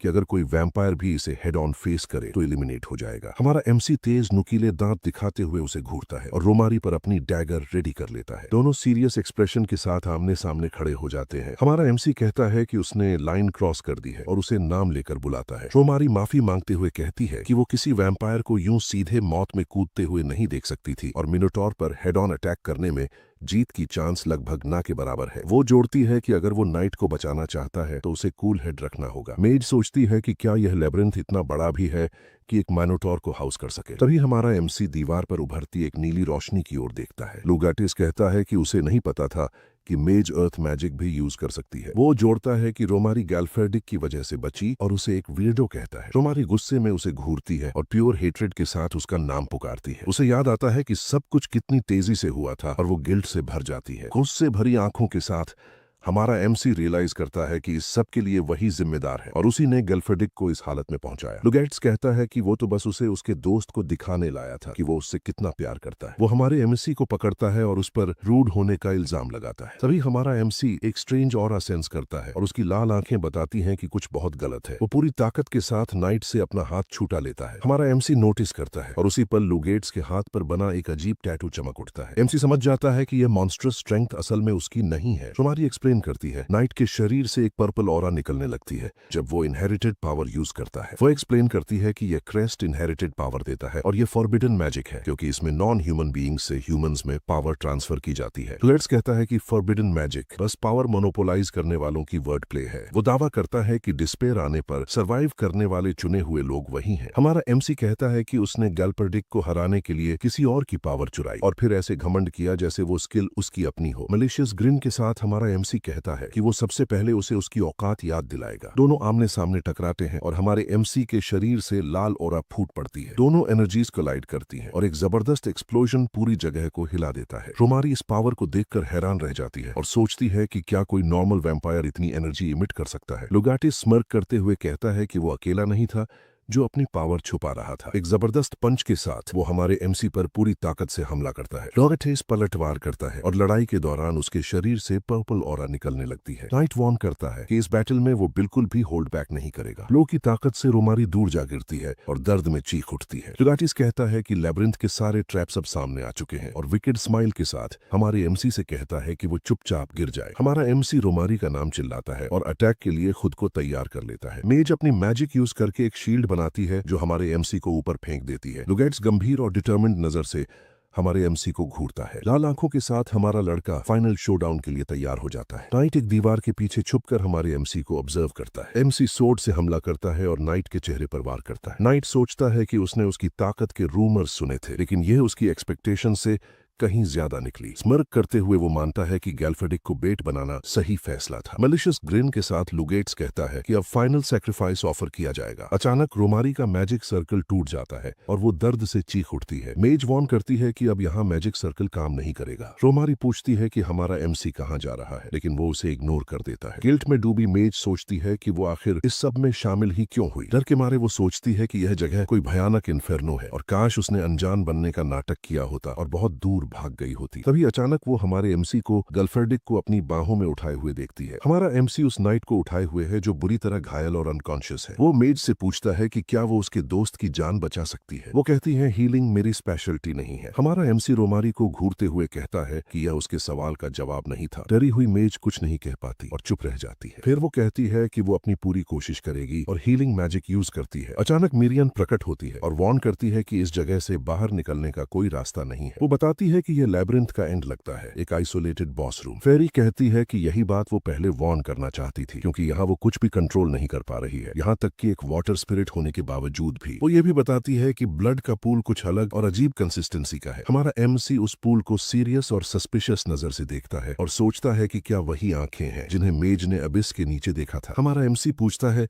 कि वो ब्लड पूल को कंट्रोल क्यों नहीं कर पा रही। तभी अचानक जमीन पर मौजूद पूल से एक ब्लड मॉन्स्टर बनना शुरू हो जाता है। वो क्रीचर उठकर हमारे एमसी को खाली नजरों से घूरता है और सबके शॉक के लिए मिनोटॉर भी रिजनरेट होकर दोबारा खड़ा हो जाता है। हमारा एमसी मिरियन से कहता है कि एस्केप करने का कोई ओपनिंग ढूंढे। वो जायंट मॉन्स्टर की तरफ मुड़ता है और आने वाली बैटल के लिए तैयार हो जाता है। रोमारी लगातार गैल्फेर्डिक को हील कर रही होती है, जो अब भी अनकॉन्शियस है। लाल चमकती आंखों के साथ हमारा एमसी डिसाइड करता है कि उसे मॉन्स्टर को इमोबिलाइज करना होगा। हाथ में सोर्ड लेकर वो पूरी ताकत से क्रीचर पर चार्ज करता है। मॉन्स्टर अपनी एबिलिटी यूज करता है और रेड क्लॉज की एक सीरीज निकल आती है। अब हमारा एमसी उसे डांस कर देता है और काउंटर अटैक करने के लिए उसके क्लोज जाके उस मॉन्स्टर पे अपनी सोर्ड से अटैक करता है। अचानक उसकी सोर्ड टूट जाती है और वो एनिमी की रेजिलियंस देखकर शॉक हो जाता है। सीरियस एक्सप्रेशन के साथ हमारा एमसी टूटे हुए ब्लेड को हाथ में पकड़ लेता है। क्रीचर अटैक की तैयारी करता है और मॉन्स्टर मुंह में येलो लाइट चमकने लगती है। स्विफ्ट मूवमेंट के साथ हमारा एमसी एनर्जी ब्लास्ट को डॉज कर लेता है। एक जोरदार लीप के साथ वो क्लोज क्वार्टर्स अटैक के लिए मॉन्स्टर के पास पहुंच जाता है। हमारा एमसी जायंट क्रीचर के चेहरे पर एक पावरफुल पंच मारता है। एक और लीप के साथ वो माइनोटॉर पर पूरी ताकत से अटैक करने की तैयारी करता है। उसे रियलाइज होता है कि नॉर्मल सोर्ड मॉन्स्टर को स्क्रैच तक नहीं कर सकती। लाल चमकते हाथ के साथ वो डिसाइड करता है कि जो है उसी से काम चलाना होगा। वो ब्लड से एक नई ब्लेड बनाता है और कॉम्बैट के लिए तैयार हो जाता है। नए वेपन के साथ हमारा एमसी क्रीचर का सामना करता है। वो चार्ज करता है और ब्लड स्पीयर से मिनोटॉर पर अटैक करता है। एक क्विक मूव से वो अटैक डॉज करता है और काउंटर की तैयारी करता है। वो क्रीचर के साथ लगातार ब्लोज एक्सचेंज करता है। दांत निकाले हुए हमारा एमसी पूरी ताकत से मॉन्स्टर पर टूट पड़ता है, लेकिन मिनोटॉर एक पंच मारता है और उसे दीवार से जा टकराता है। क्रीचर अपने वेपन से हमला करता है और जमीन इंपैक्ट से टूट जाती है। हमारा एमसी दूर जा गिरता है और केवन की वॉल से जा टकराता है। डिटर्मिन्ड लुक के साथ वो फाइट के राउंड 2 के लिए खुद को तैयार करता है। रोमारी गैल्फेर्डिक को जगाने की कोशिश करती है और कहती है कि उसका दोस्त खतरे में है और उसे मदद चाहिए। हमारा एमसी रियलाइज करता है कि मेज सही थी और वो जीत नहीं सकता, क्योंकि ये हाई लेवल मॉन्स्टर बिल्कुल अलग लेवल की ताकत रखता है। क्रीचर उसे प्योर इविल नजरों से घूरता है और फाइनल अटैक की तैयारी करता है। हमारा एमसी कर्स करता है और खुद को मॉन्स्टर के फाइनल अटैक के लिए ब्रेस करता है। पूरी पावर के साथ वो अपनी एबिलिटी यूज करता है और क्लॉज की एक और सीरीज निकलती है, लेकिन मॉन्स्टर के ब्लो से वो बुरी तरह हिट होता है और उसका शरीर होल्स से भर जाता है। रोमारी एमसी का नाम चीखती है और वर्स्ट के लिए तैयार हो जाती है। बुरी तरह घायल हमारा एमसी रेज भरी नजर से मॉन्स्टर को घूरता है। उसे वो पावरलेसनेस याद आती है जो उसने 1 दशक से ज्यादा समय तक महसूस की थी। ब्लड क्लॉज के साथ वो मिनोटॉर आखिरी बार ताकत से हमला करता है, लेकिन एमसी महसूस करता है कि इस बार दर्द पहले से ज्यादा है और इसी के साथ हमारा एमसी केवन की जमीन पर जा गिरता है। पूरी तरह बीटन डाउन होकर वो जायंट क्रीचर के फाइनल ब्लो का इंतजार करता है। तभी गैल्फेर्डिक की आंखें खुलती हैं। वो हमारे एमसी को जमीन पर लहूलुहान देखता है। शौक भरी नजर से वो अपने दोस्त को घूरता है और सोचता है कि वो उसे बचाने के लिए इतना सब क्यों झेल रहा है। रोमारी शौक में बोलती है कि इसी वजह से मैंने फाइट करने से मना किया था। चाहे तुम कितने भी पावरफुल वैम्पायर क्यों ना हो, तुम इसे नहीं हरा पाओगे। वो बोलती है कि अब भागने की कोई जगह नहीं बची है। मॉन्स्टर उन सबके लिए फिनिशिंग ब्लो तैयार करता है और रोमरी अपनी आंखें बंद करके अपने मास्टर को याद करती है। तभी गैल्फ्रेडिक उठ जाता है। वो बोलता है, मेरी वजह से तुम सब यहाँ फंसे हो, लेकिन अब यहाँ से भागने का कोई रास्ता नहीं है। ये मेरी ही गलती है कि मैंने लुगेट्स को सर यूजीन के बारे में बताया। उसने मुझे बेट की तरह यूज करके सर यूजीन को यहाँ फंसा दिया। वो सोचता है कि ये एक नॉर्मल रिलेशनशिप होता, लेकिन मैं तुम्हारी स्ट्रेंथ से इंस्टेंटली चार्म्ड हो गया था। मैं भी बिल्कुल तुम्हारी तरह स्ट्रांग बनना चाहता था। वैसे भी अब सब खत्म हो गया है। वो रोमारी को पीछे फेंक देता है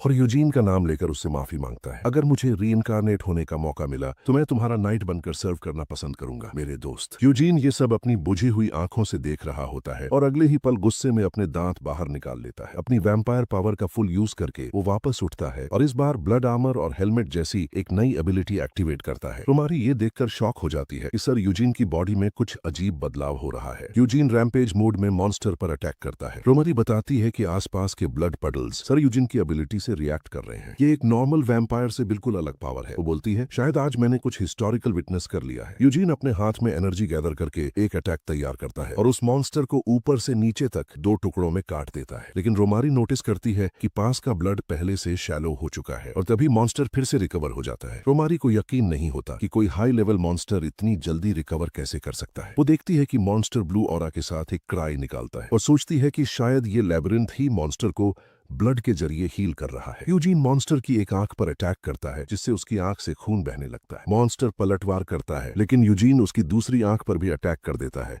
एक के बाद एक लगातार पावरफुल स्ट्राइक्स होते रहते हैं। एमसी सोचता है कि उसे पहले से ही शक था कि इस लैबिरिंथ का बॉस ये मॉन्स्टर नहीं है। अब तक जितने भी लोग यहाँ से गायब हुए हैं वो इस मॉन्स्टर की वजह से नहीं बल्कि इस लैबिरिंथ की वजह से हुए हैं। पूरा लैबिरिंथ एक गॉड की तरह है जिसे उसके वर्शिपर्स पूजते हैं और सैक्रिफाइसेस चढ़ाते हैं। तभी कुछ लोग प्रेयर करते हुए दिखते हैं जो मेसाया को बुलाने की आवाज लगा रहे होते हैं। एक बड़ा सा टूटा हुआ गेट दिखाई देता है। लुगटिस एक विकेट स्माइल के साथ बोलता है, हाँ गॉड, जल्दी से आओ और अपनी रेज दिखाओ। मैंने तुम्हारी आंखें खोल दी हैं। अब समय है कि तुम मेरी प्रेयर्स सुनो। तभी सारा ब्लड गायब होने लगता है और एक ब्लू कलर्ड डिवाइस से एनर्जी निकलने लगती है। उसके बीच से एक पोर्टल सा खुलता है और तभी एक आंख जैसा मॉन्स्टर दिखाई देता है। वो उसी बड़े मॉन्स्टर के बॉडी के बीच से निकलता है, गुस्से से भरी हुई एक टेरिफाइंग क्राई निकालता है और वहां से बाहर की ओर बढ़ने लगता है। वो लैबिरिंथ की दीवारें तोड़ते हुए बाहर निकल जाता है। तभी मीरियन आती है और बताती है कि उसे बाहर निकलने का रास्ता मिल गया है। वो यूजीन से बोलती है कि हमें जल्दी से बाहर निकलना होगा, लेकिन एमसी के सीरियस लुक को देखकर चुप हो जाती है। एमसी गलफ्रेडिक को देखकर गुस्से में भी होता है और दुखी भी। गलफ्रेडिक मॉन्स्टर के अटैक से जमीन पर लटका हुआ होता है और यूजीन धीरे धीरे उसके पास जाता है। यूजीन रिग्रेट भरे लुक से गलफ्रेडिक को देखता है। रोमरी ये देखकर सोचती है कि उसने कभी किसी वैम्पायर को किसी ह्यूमन के लिए इतना दुखी होते नहीं देखा। तभी यूजीन अपने वैम्पायर दांतों का इस्तेमाल करता है और गलफ्रेडिक की गर्दन पर बाइट करता है। उसने गलफ्रेडिक को अपना शैडो या गलफ्रेडिक की रीबर्थ देने का फैसला कर लिया होता है और यहीं पे हमारा ये चैप्टर खत्म होता है और वो क्रीचर डंजन से बाहर निकल आता है। अब उसकी पीठ से 2 विशाल विंग्स भी निकल चुके होते हैं। बाहर आते ही वो पास की सिटी को देखता है। पूरी सिटी रोशनी से जगमगा रही होती है। मॉन्स्टर जोर से एक डरावनी क्राई निकालता है, मानो उसे अपना टारगेट मिल गया हो। आसमान में चांद पूरी तरह लाल हो चुका होता है। सिटी में लोग अभी शांति से हैं। शायद ये आने वाले तूफान से पहले की शांति है। डंजन के अंदर रोमारी बोलती है, सर यूजीन, क्या आपने कभी ओरिजिन वैम्पायर के बारे में सुना है? ओरिजिन वैम्पायर रेस के हाईएस्ट रैंकिंग और मोस्ट नोबल एरिस्टोक्रेट्स होते हैं। रोमारी कहती है कि जब उसने यूजीन को पहली बार देखा था तब उसे पता नहीं था, लेकिन अब देखकर उसे यकीन हो गया है कि सर यूजीन के अंदर ओरिजिन वैम्पायर का ब्लड मौजूद है। वो आगे बताती है एक और बात, ओरिजिन वैम्पायर किसी हाल ही में मरे हुए इंसान को अपना वैसल बनाकर उसे रिवाइव कर सकते हैं। ये सुनकर यूजीन शॉक में आ जाता है।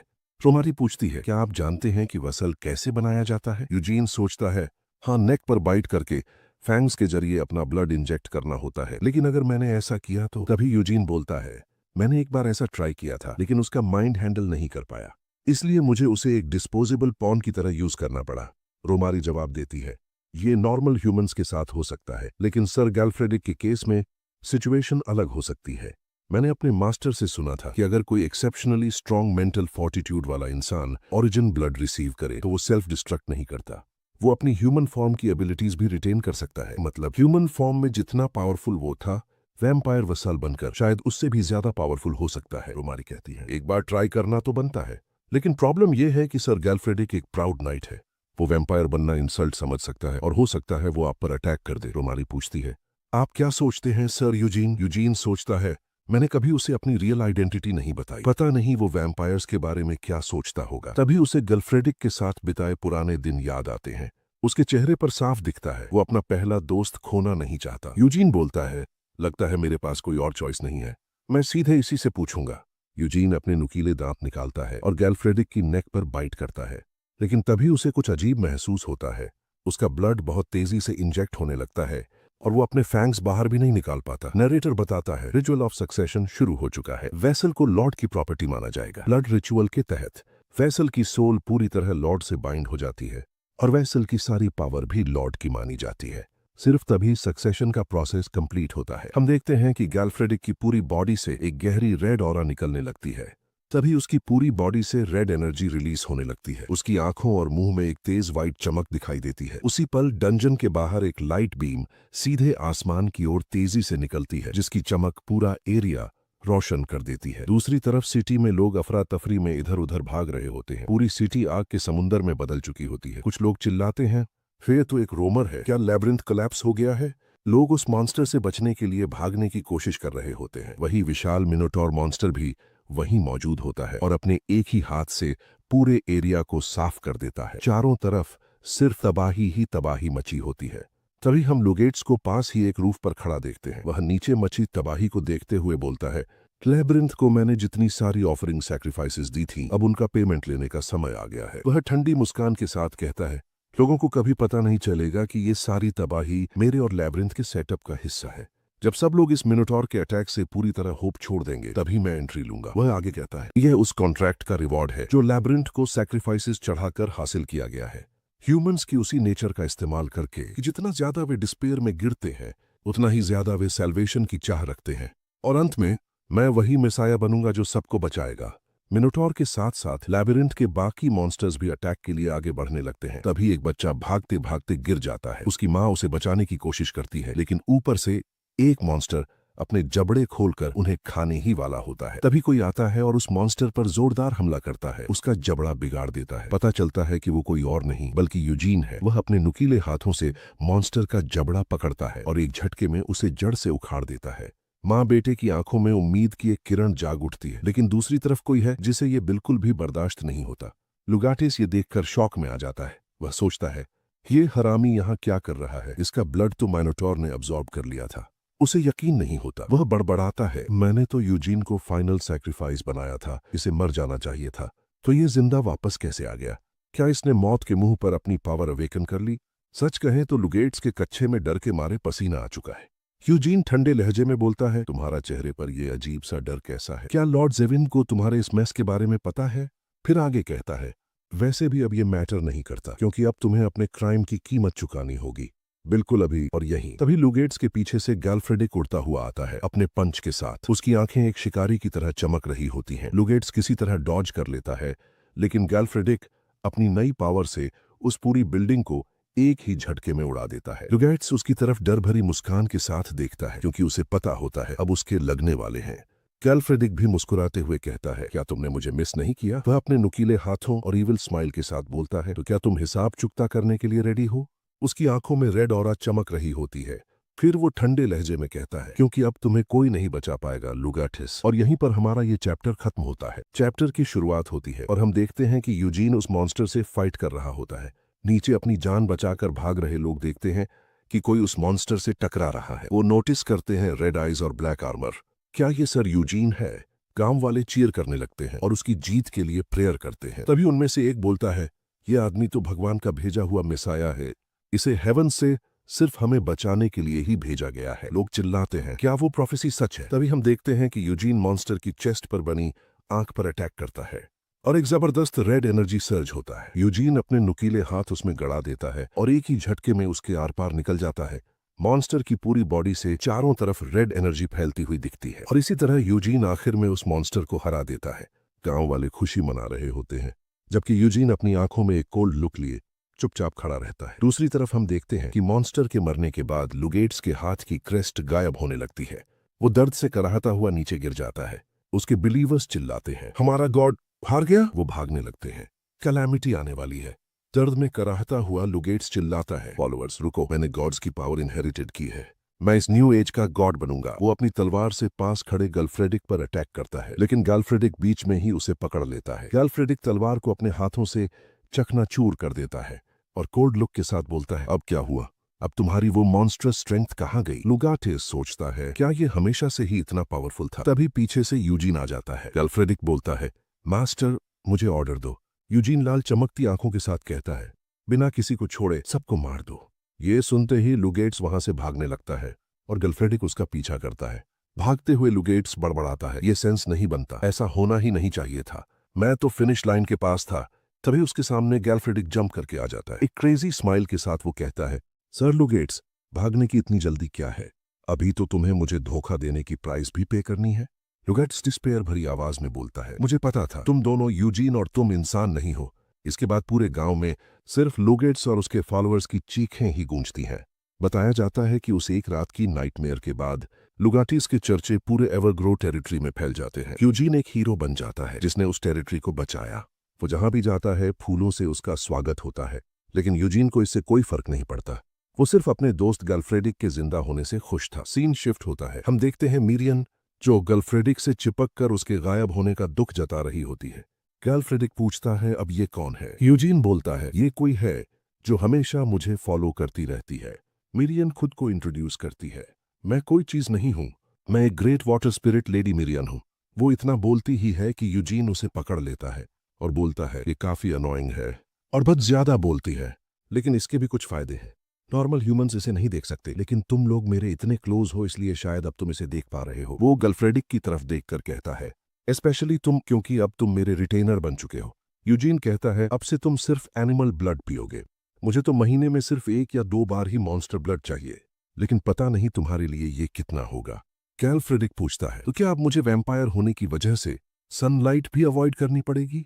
मिरियन बोलती है, बिल्कुल, तुम वैम्पायर हो और अगर बाहर गए तो सनलाइट में जलकर राख हो जाओगे। गैल्फ्रेडिक एक्साइटेड होकर बाहर निकल जाता है और बोलता है, एक बार ट्राई करना तो बनता है। ये सुनकर मिरियन और यूजीन दोनों शॉक हो जाते हैं, लेकिन गैल्फ्रेडिक ना तो जलता है ना ही राख होता है। वो बोलता है, मैं तो बिल्कुल ठीक हूँ। यूजीन शॉक में बोलता है कि पॉसिबल कैसे है? साइड से रोमारी बोलती है, क्योंकि सर यूजीन एक ओरिजिन वैम्पायर है। सनलाइट में जलना सिर्फ ऑर्डिनरी वैम्पायर्स पर अप्लाई होता है। ओरिजिन वैम्पायर्स सबसे नोबल होते हैं, जो टॉप से रूल करते हैं, इसलिए तुम्हें दिन में वॉक करने से कोई प्रॉब्लम नहीं होगी, और सर गैल्फ्रेडिक का रिटेनर होने की वजह से तुम्हें भी कोई प्रॉब्लम नहीं होगी। यूजीन चौंक जाता है, अपना आर्मर हटाता है और देखता है कि वो भी बिल्कुल ठीक है। वो धीमी आवाज में बोलता है, मैं बिल्कुल ठीक हूँ। तो फिर मैंने इतने समय तक सफर क्यों किया? गैल्फ्रेडिक बोलता है, तुमने तो मुझे खुद को एक एल्फ बताया था। अब मुझे वो रीजन समझ आ गया है कि तुम बाहर क्यों नहीं आते थे और हमेशा मेरी स्पारिंग रिक्वेस्ट को मना क्यों कर देते थे। यूजीन शांति से बोलता है, मेरे पास इससे अच्छा कोई और बहाना नहीं था। इस पर गैल्फ्रेडिक हंसते हुए कहता है, अगर ऐसा है तो अब तुम्हारे पास रिफ्यूज करने का कोई एक्सक्यूज नहीं है। तभी वो उसका नाम लेने की कोशिश करता है, लेकिन बोल नहीं पाता। रोमारी बीच में बोलती है, तुम अब सर यूजीन का नाम नहीं ले सकते। अब से तुम्हें उन्हें सिर्फ मास्टर कहना होगा, क्योंकि तुम सर यूजीन के रिटेनर बन चुके हो। इस पर गैल्फ्रेडिक थोड़ी नाराजगी दिखाता है, क्योंकि वो यूजीन को सिर्फ एक फ्रेंड की तरह ट्रीट करना चाहता था। यूजीन कुछ देर के लिए सोच में डूब जाता है। उसे वो पल याद आता है जब उसने गैल्फ्रेडिक को बताया था कि वो अब ह्यूमन नहीं रहा और उसकी जान बचाने का सिर्फ यही एक रास्ता बचा था। यूजीन गंभीर आवाज में कहता है, तुम्हारी लाइफ में अब बहुत सारे रिस्ट्रिक्शंस और डेंजर्स होंगे। अगर तुम इसे एक धोखा समझते हो तो तुम्हें मुझे फॉलो करने की कोई जरूरत नहीं है। गैल्फ्रेडिक तुरंत जवाब देता है, ये सुनना काफी हर्टफुल है मेरे दोस्त। मैटर नहीं करता कि मैं ह्यूमन हूं या नहीं, मैटर ये करता है कि मैं तुम्हें एक सच्चा दोस्त मानता हूं। मेरी लाइफ तुम्हारे द्वारा सेव की गई है। क्या तुम्हें लगता है कि मैं अपनी जान बचने का ग्रेटिट्यूड नहीं समझता? तुमने कहा रिटेनर, मुझे उससे कोई फर्क नहीं पड़ता, मैं तुम्हें अपनी पूरी जिंदगी फॉलो करूंगा। प्रेजेंट में यूजीन ये सारी बातें याद करके हल्का सा मुस्कुराता है और सोचता है, क्या मैं इसे ऑर्डर देकर इसका मुंह बंद कर दूं? तभी गैल्फ्रेडिक पूछता है, वैसे उन दोनों का क्या हुआ? मतलब राबान और पार्टेक का? यूजीन जवाब देता है, मैंने उन दोनों को एक टास्क दिया है, पता नहीं वो दोनों कर भी पाए होंगे या नहीं। और यहीं पर ये चैप्टर खत्म होता है। शुरू होता है और लॉर्ड जेविन बताता है कि सेंट लग्रेन मॉनेस्ट्री ने सर यूजीन को धन्यवाद का पत्र भेजा है। वो कहते हैं कि यूजीन की वजह से मॉनेस्ट्री के अंदर मौजूद हेरेटिकल फैक्शन को जड़ से उखाड़ा जा सका। Templars illegally band anti magic crystals का इस्तेमाल करके लेबिरिंथ पर रेड कर रहे थे और हेरेटिकल ग्रुप को फैलाने में लगे थे। सर यूजीन ने ये सब नोटिस किया और मर्सनरीज भेजकर उन्हें अरेस्ट करवाया। यूजीन कहता है कि जहां तक उसे पता है, टेम्पलर्स को गॉड की विल पर काम करना चाहिए। ऐसे में उनका खुद से लेबिरिंथ रेड के लिए वॉलंटियर करना काफी सस्पिशियस था। ऊपर से टेरिटरी में एंड से जुड़ी अनसेटलिंग रूमर्स फैल रही थीं, जिससे उसे ये सोचने पर मजबूर होना पड़ा कि आखिर कौन सी डिवाइन विल उन्हें सब्जुगेशन फोर्स में शामिल होने के लिए उकसा रही थी। लॉर्ड जेविन आगे कहता है कि सेंट लग्रेन मॉनेस्टेरी को हाउस एवरग्रो स्पॉन्सर करता था और वो दिखने में पूरी तरह फेथफुल थी, लेकिन अगर उस ब्लास्फेमस ग्रुप का खुलासा न हुआ होता तो एवरग्रो फैमिली की ऑनर को भारी नुकसान पहुंच सकता था। वो कहता है कि हाउस एवरग्रो की तरफ से वो सर यूजीन का धन्यवाद करता है। टेरिटरी के लोग यूजीन को बहुत ऊंचे सम्मान की नजर से देखते हैं और उनसे उनकी प्रेज और वेलकम स्वीकार करने को कहते हैं। यूजीन जवाब देता है कि उसे खुशी है कि वो मदद कर पाया। इसके बाद वो कहता है कि अब वो लोग आगे के लिए निकलेंगे। लॉर्ड जेविन एक और बात जोड़ता है और कहता है कि सर गैल्फ्रेडिक की सेफ रिटर्न पर बधाई। वो सच में खुश है कि यूजीन का दोस्त सुरक्षित लौट आया। इतना कहकर सब वहां से चले जाते हैं, लेकिन जाते जाते लॉर्ड जेविन की आंखों में एक अलग ही तरह का गुस्सा साफ दिखाई देता है। सीन शिफ्ट होता है और सभी मर्सनरीज गैल्फ्रेडिक की वापसी की खुशी में जश्न मना रहे होते हैं। गैल्फ्रेडिक कहता है कि वो अपने सारे लिम्स के साथ वापस आ पाया, इसका बड़ा कारण उसके मास्टर की मदद थी। सब लोग एंजॉय कर रहे होते हैं। गैल्फ्रेडिक बियर पीते हुए मन ही मन सोचता है कि बियर का स्वाद अब खराब लगता है, जैसे उसकी जीभ किसी वैम्पायर की हो गई हो। तभी पास बैठे राबान पूछता है कि सर गैल्फ्रेडिक की आंखों का रंग पहले से अलग क्यों है? क्या लेबिरिंथ के अंदर कुछ हुआ था? गैल्फ्रेडिक उसके सवाल को इग्नोर करते हुए मजाक में पूछता है कि क्या बोलकट ब्रैट यानी राबान ने पर्टेक के साथ मिलकर इस बार मॉनेस्ट्री को अच्छे से लूट किया? क्या पर्टेक ने उसे ज्यादा प्रेज कर दी? तभी पार्टेक बोलता है कि वैसे सर यूजीन, मॉनेस्ट्री की असली सच्चाई इस तरह उजागर करना वाकई हैरान कर देने वाला था। जब उन्होंने रिपोर्ट दी तो ड्यूक जेविन भी काफी शॉक्ड नजर आए। यूजीन मुस्कुराते हुए कहता है कि सच में अब तो वो क्यूरियस है कि ड्यूक जेविन को आखिर क्या चीज ने इतना सरप्राइज किया। वो पूछता है कि क्या पार्टेक को सच में लगता है कि मॉनेस्टेरी ने वो लेटर सिर्फ प्योर ग्रेटिट्यूड से भेजा था। इस पर पार्टेक पूछता है कि क्या यूजीन कहना चाहता है कि लुगेट्स को स्केपगोट बनाया गया। यूजीन जवाब देता है कि ज्यादा सही कहें तो उसने ऐसा होने दिया। उसने पार्टेक से कहा था कि सिर्फ टेम्पलर्स को लूट करे, एबट को नहीं। अगर पूरी मॉनेस्ट्री लूट ली जाती और एवरग्रो फैमिली की ऑनर को नुकसान पहुंचता तो वो इसी बात पर अटक जाते कि यूजीन ने मॉनेस्ट्री के मामलों में दखल दिया। लेकिन अगर उन्हें थोड़ा सा रास्ता छोड़ दिया जाए तो फैमिली के पर्सपेक्टिव से उन्हें बस लुगेट्स को काटना पड़ेगा। इस तरह मूव सिर्फ ड्यूक जेविन ही करेगा। यूजीन पार्टेक से कहता है कि लगता है उन्हें आज रात ही एवरग्रो टेरिटरी छोड़नी पड़ेगी। अगली सुबह दिखाया जाता है कि यूजीन और उसके साथी शांति से टेरिटरी छोड़ रहे होते हैं। तभी राबन नोटिस करता है कि उन्हें चारों तरफ से घेरा जा रहा है। कई लोग क्रॉसबो लेकर उन पर एम किए खड़े होते हैं। एक आदमी जो हॉर्स पर सवार होता है सोचता है कि काले घोड़े पर बैठा, काले लेदर रोब में लिपटा ये आदमी यही जॉन यूजीन हो सकता है। वो मन ही मन सोचता है कि चाहे सर लुगेट्स कितना भी बड़ा क्रिमिनल क्यों न रहा हो, वो एक टेरिटोरियल नाइट था जिसे ड्यूक जेविन बहुत पसंद करता था। ड्यूक जेविन इस बात का गहरा दुख था कि वो खुद उसे सजा नहीं दे पाया क्योंकि वो सर गैल्फ्रेडिक के हाथों मारा गया। ये सिर्फ ड्यूक जेविन को धोखा देना नहीं है बल्कि उसकी ऑनर को दागदार करना है। वो सोचता है कि जॉन यूजीन को इसकी जिम्मेदारी लेनी पड़ेगी, लेकिन तभी वो देखता है कि वो यूजीन नहीं बल्कि यूजीन की नकल करता हुआ पार्टेक है। उसी पल पीछे से असली जॉन यूजीन आता है और अपनी सोर्ड से एक जबरदस्त स्ट्राइक करता है जिससे वो आदमी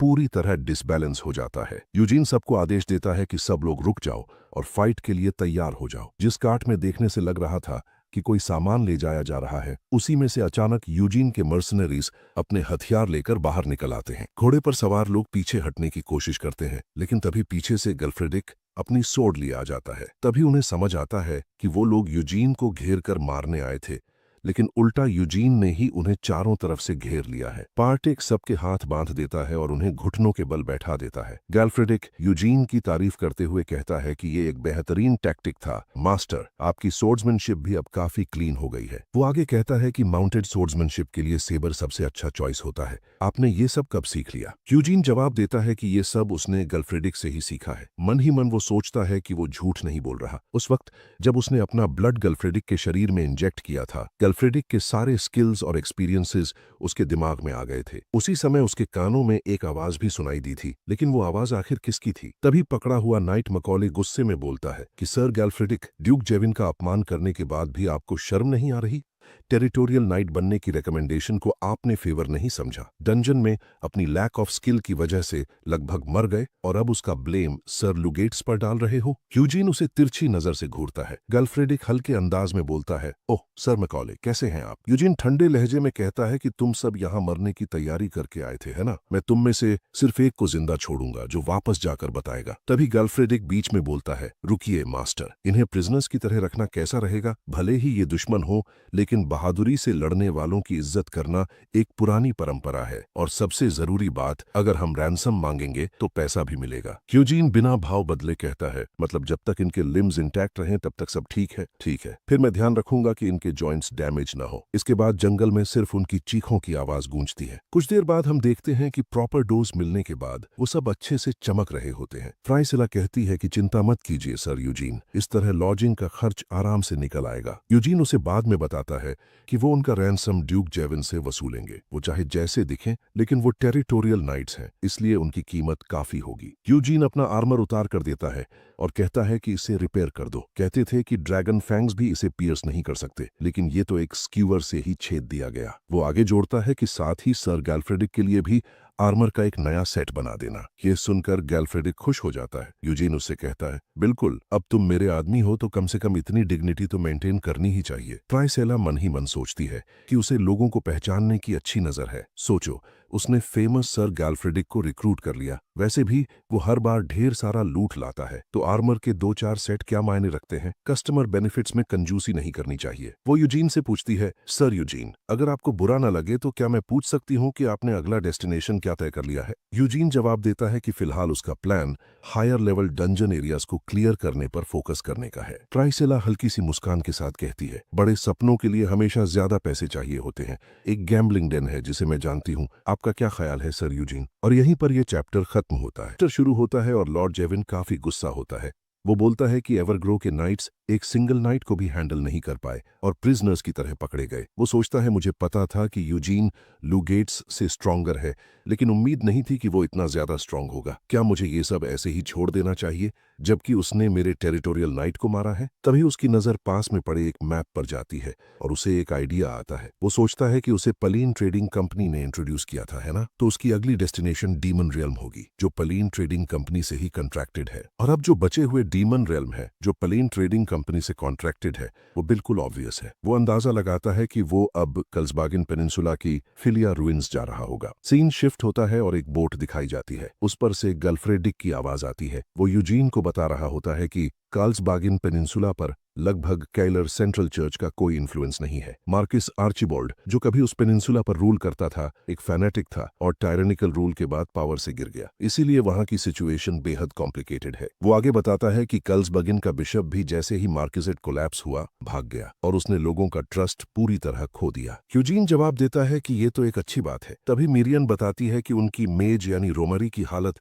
ज्यादा ठीक नहीं है। गल्फ्रेडिक उससे बोलता है कि अगर तुम्हें इतनी सीसिक होती है तो तुम लैंड पर क्यों नहीं रुकी? रोमरी अपनी गिरी हुई कंडीशन में बोलती है कि हमें लगा था कि हमारे ब्लड शैडो स्कूल की मैजिक नोबल ओरिजिन के लिए बड़ी हेल्प होगी, लेकिन गल्फ्रेडिक उससे आने का रियल गोल पूछता है। वो बताती है कि हमें बहुत सारे mid to high rank monster byproducts चाहिए चाइमीराज बनाने के लिए। रिसर्च करना और अपनी खुद की चेमीराज बनाना ही हमारे स्कूल का अल्टीमेट मिशन और गोल है। लेकिन वो आगे कहती है कि इसका मतलब ये नहीं कि सर यूजीन की हेल्प करने की हमारी इच्छा झूठ है। मैं अपने नाम, अपने स्कूल के नाम और मैजिक के नाम पर स्वेयर करती हूँ। लेकिन गल्फ्रेडिक मजाकिया अंदाज में बोलता है कि मास्टर, ये बस आपसे उसे बाहर फेंकने को मना कर रही है। रोमरी बोलती है कि अगर मोटिव्स की बात कर रहे हैं तो इस स्पिरिट का भी एक मोटिव है, एक स्पिरिट का वैम्पायर के साथ कॉन्ट्रैक्ट बनाना। तभी मिरियन जवाब देती है कि मुझे ट्रैवल करना और गोल्ड कॉइन्स कलेक्ट करना मिलता है तो मैं क्यों ना करूं। गल्फ्रेडिक बोलता है कि वेल, सबके अपने रीजंस होते हैं साथ रहने के। क्या इसका मतलब ये नहीं कि सब मानते हैं कि मास्टर कितने अमेजिंग हैं? वो मर्सनरी फ्रेंड्स भी शायद आपकी वजह से हमारे साथ ट्रैवल कर रहे हैं। उधर रबान पूरी कोशिश कर रहा होता है आर्म रेसलिंग जीतने की, लेकिन तभी गल्फ्रेडिक पूछता है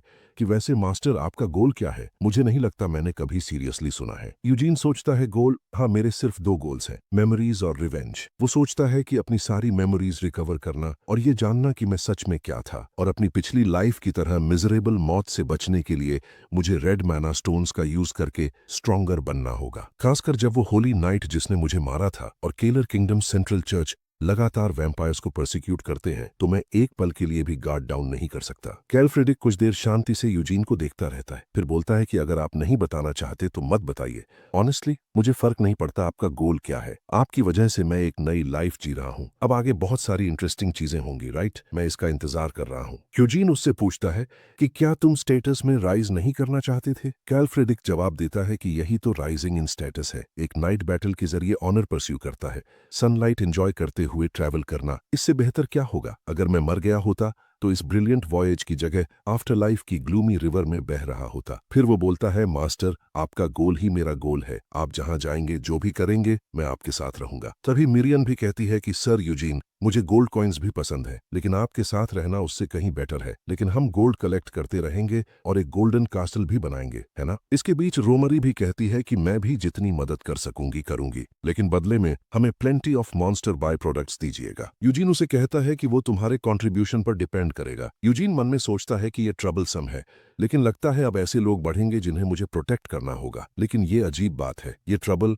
मुझे इतना बुरा महसूस नहीं हो रहा। सीन शिफ्ट होता है और बोट अब मोफर्न पहुंच चुकी होती है, जो कि कार्ल्सबागिन पेनिनसुला की एक पोर्ट सिटी है। तभी वहां एक आदमी आता है और ग्रीट करते हुए बोलता है कि मुझे पलेन ट्रेडिंग कंपनी की मोफर्न ब्रांच के मैनेजर की रिकमेंडेशन पर आपको एस्कॉर्ट करने के लिए भेजा गया है। मैं बैरन हूँ, मर्सनरी ग्रुप का कैप्टन, जिसे आपको बैरनी ऑफ बेओगालन तक गाइड गाइड करने के लिए असाइन किया गया है। वो आगे कहता है कि हमारा स्केड्यूल टाइट है, इसलिए हम तुरंत डिपार्ट करेंगे। क्या ये ठीक है? यूजीन कहता है, अगर ऐसा है तो ठीक है। रास्ते में जाते वक्त बेरॉन बताता है कि बैरोनी ऑफ ब्योगलान उन गिनी चुनी जगहों में से एक है जहां डीमन रेल्म प्रॉपरली मैनेज्ड है, लेकिन पिछले कुछ महीनों से वो एक भी मिड रैंक मॉन्स्टर को डिफीट नहीं कर पाए हैं। यूजीन पूछता है, क्या इसकी वजह एक वाइवन है? बेरॉन बताता है, हाँ, वो इनक्रेडिबली कनिंग है, लगातार रैंडम टाइम्स पर अटैक करता है और सब्जुगेशंस में इंटरफियर करता है, और हार्पीस से सब्जुगेशन फोर्स को वेयर डाउन करने के बाद ही डायरेक्टली अटैक करता है। यूजीन सोचता है कि यही एक हाई रैंक मॉन्स्टर से एक्सपेक्टेड है, ये शायद रेड माना स्टोन्स हासिल करने का चांस हो सकता है। बेरॉन आगे कहता है कि अगर रास्ते में बैंडिट्स मिलें तो रीजनेबल टोल देना ही बेस्ट है। यूजीन पूछता है, वाइवर्न्स का बैंडिट से क्या लेना देना? बेरॉन बताने वाला होता है, तभी उसे याद आता है कि उसे बताया गया था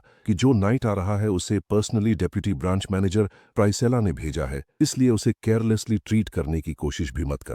वो सोचता है कि मुझे ये नहीं कहना चाहिए कि ये फर्स्ट ग्लांस में एक पैम्पर्ड नोबल लगता है, राइट? अगर ये पहुंचने से पहले ही बैंडिट्स के हाथों मारा गया तो ट्रबल हो जाएगा। वो गैल्फ्रेडिक की तरफ देखकर सोचता है कि वो नाइट गैल्फ्रेडिक स्ट्रांग लगता है, लेकिन सर यूजीन क्लियरली एक टिपिकल नोबल है जो उस नाइट का यूज फेम पाने के लिए करता है। वो बताता है कि सर यूजीन का गोल डीमन रेल्म सब्जुगेशन है, बैंडिट हंटिंग नहीं। तभी यूजीन कुछ नोटिस करता है और अपने हॉर्स को वहीं रोक देता है। वो तुरंत गैल्फ्रेडिक से एक स्पीयर मांगता है और स्पीयर लेकर सामने की तरफ एम करके सीधे फेंक देता है। स्पीयर सामने बैठे कुछ लोगों में से एक की खोपड़ी के आर पार निकल जाता है। बाकी बचे हुए दोनों शॉक हो जाते हैं, क्योंकि उन्हें उम्मीद नहीं थी कि इतने छिपे रहने के बाद भी उसने हमें ढूंढ लिया है। तभी वो सब अपने अपने हथियार लेकर बाहर आ जाते हैं और बैरन सोचता है कि ये अचानक एम्बुश था, लेकिन सर यूजीन ने इन्हें नोटिस कैसे किया? यूजीन ऑर्डर देता है, बेरॉन फॉर्मेशन मत तोड़ो और कैरेज गार्ड करो, लेकिन बीरन यूजीन से रुकने को बोलता है। वो कहता है, प्लीज टोल दे दीजिए, अननेसेसरी क्लैश करेंगे तो आपको चोट लग सकती है। यूजीन ये सुनकर उसे घूरता है और उसे इग्नोर करते हुए बोलता है कि तुम ज्यादा वरी कर रहे हो। यूजीन आगे निकल जाता है और साथ में गैल्फ्रेडिक को भी आने को बोल देता है। बेरॉन सोचता है कि मुझे पहले से ही फीलिंग थी कि ये सिर्फ एक रेकलेस नोबल है जिसमें सिर्फ दिखावे की प्राइड भरी हुई है, और यहीं पर यह चैप्टर खत्म होता है।